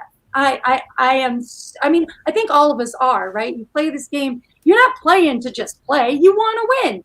So I started playing fantasy football. I really loved it. And he said, why don't you take what you're good at, being on camera, and what you love, what you're passionate about, fantasy football, and put them together? And so I started creating my own YouTube content. And it was just small, 15 minutes of, here's my studs of the week, here's my duds of the week, who's going in the doghouse, who failed me last week, just fun stuff from a woman's voice, because it is different. So started doing that. And then there's a local radio guy here in Phoenix, and he was the first person that put me on air. He said, I actually texted him and said, or messaged him and said, hey, you need the fantasy girl on your radio show. And he's like, you know what? You're right. I do. And I've been doing that show now for 8 years. Yes. So it's been great, fantastic, love it. So those two guys have really, really been very instrumental in getting me to where I am now, and to getting to the point where DraftKings came to me. You know, DraftKings said, we like your voice, we like what you're saying, and I'm the only female analyst at the moment on DraftKings for any sport, and I'm hoping they bring on some more for other sports. I got football covered. That's awesome. I love that. Yes. Does that answer it enough as far as Absolutely, it does. Amazing. I mean, because I know she's talked so much about Adam Rank being one of her biggest cheerleaders and really helping her kind of get to where she's at. And It's very true. Yeah. I mean, he's in the industry and he's one of those people that just is just 100% like you need, because I'm a bachelor of journalism from the University of Missouri. I love to write. I love sports. I am also very competitive. Why not combine all of these things? And just like you, my husband is another one who's just like, duh, this is very obvious. Of course you need to be doing these things. Yeah. And so you do get to this point where you are being approached by the other outlets that are coming to you and saying, hey, we want to see more of you. We want to make you more prominent. But you never would have gotten that unless you had the courage to say, I want to be a chick in a man's world. You know, that's hard to do unless a dude is like, oh yeah, and you'll crush it. And that help is so fantastic. Even just a few words of encouragement are amazing. Absolutely. Yeah. And it is. And we're seeing so much of it now. We're seeing more and more women come into the industry, and I love it. It's fantastic to see all of us and get the support that we do, because we can. I think that we get the support that we do because they see that we do the work. Right. You know, we talked about the work earlier, and it's funny. I met Adam Rank. I was at the NFL Network actually opening day last season. I was there meeting with some people, and I met Adam and stuff, and he's a huge Bears fan, and I'm like, huge. Oh, that's a tough gig. Yeah, he knows. So, but he was very, very nice. It was fun to chat with him a bit. Good, that's awesome. To quote the great James Brown, it's a man's world, but it wouldn't mean nothing without a woman or a girl. That's the truth. That's a great song, too. There's room for all of us, right? There's room for every kind of voice out here. Love it. Heck yeah. Rosalie, thank you so much. Yes, this has been for awesome. joining us. Amazing. So much fun. I love you all. We have to do it again soon. Rosalie, keep those Anytime. DMs open. I will gladly invite you back on. This has been awesome. Love it. I'm big fans of all of you guys. So thank you for having me so much. No, thank you for coming on. Thank you so much for love being you, with us. Rosalie. Oh, Rosalie, where can everybody and everybody listening, watching, whatever, where can they find you on the social? Okay, on the social at Rosalie Michaels. You can find me there. And then, of course, once the season starts, DraftKings with the show The Sweat, you'll see me on there. And I do have a new podcast. It's actually not so new anymore. It's a couple of months old now, with Bill Krakenberger, who is a huge sports betting professional that is huge in that industry. And so they're kind of colliding, this fantasy industry and the sports betting industry. So make sure you check out Wisecracks on WSN.com as well. Awesome. Perfect. Thank you. I would apologize for fangirling early, but I won't. No. Oh, Yeah. I love it. I would apologize, but I'm not sorry. So. Exactly what she said. She's my eloquent voice. No, I love it. I'll take it all. Thank you, Rosalie. Thank you so much, Rosalie. Bye. All right. Faith, wrap That's us. me. Wrap us up. This is. I feel like No, Lauren you has can an do it. announcement, though. Oh, Yeah. excuse me. Oh, Excuse yeah, me. yeah, It's yeah, not yeah. in the show notes. It was, it's It's a organic. surprise. It's organic. Yeah. So I'm surprised. I don't know what I'm- it is. So I'm very excited. So I have the privilege of writing for the Fantasy Footballers, which is very near and dear to my heart. I've also recently been writing for Fantasy Pros. That's also been a huge honor. And I am now very excited to announce that I am a freelance writer for Roto World. So yes. So Rosalie had brought up being approached, and I was very lucky enough to have somebody, reach out and just kind of start the conversation. It is freelance, everyone. So you will be hearing from me from 3 different outlets now. Sorry, not sorry. Hey! I will be all over the place.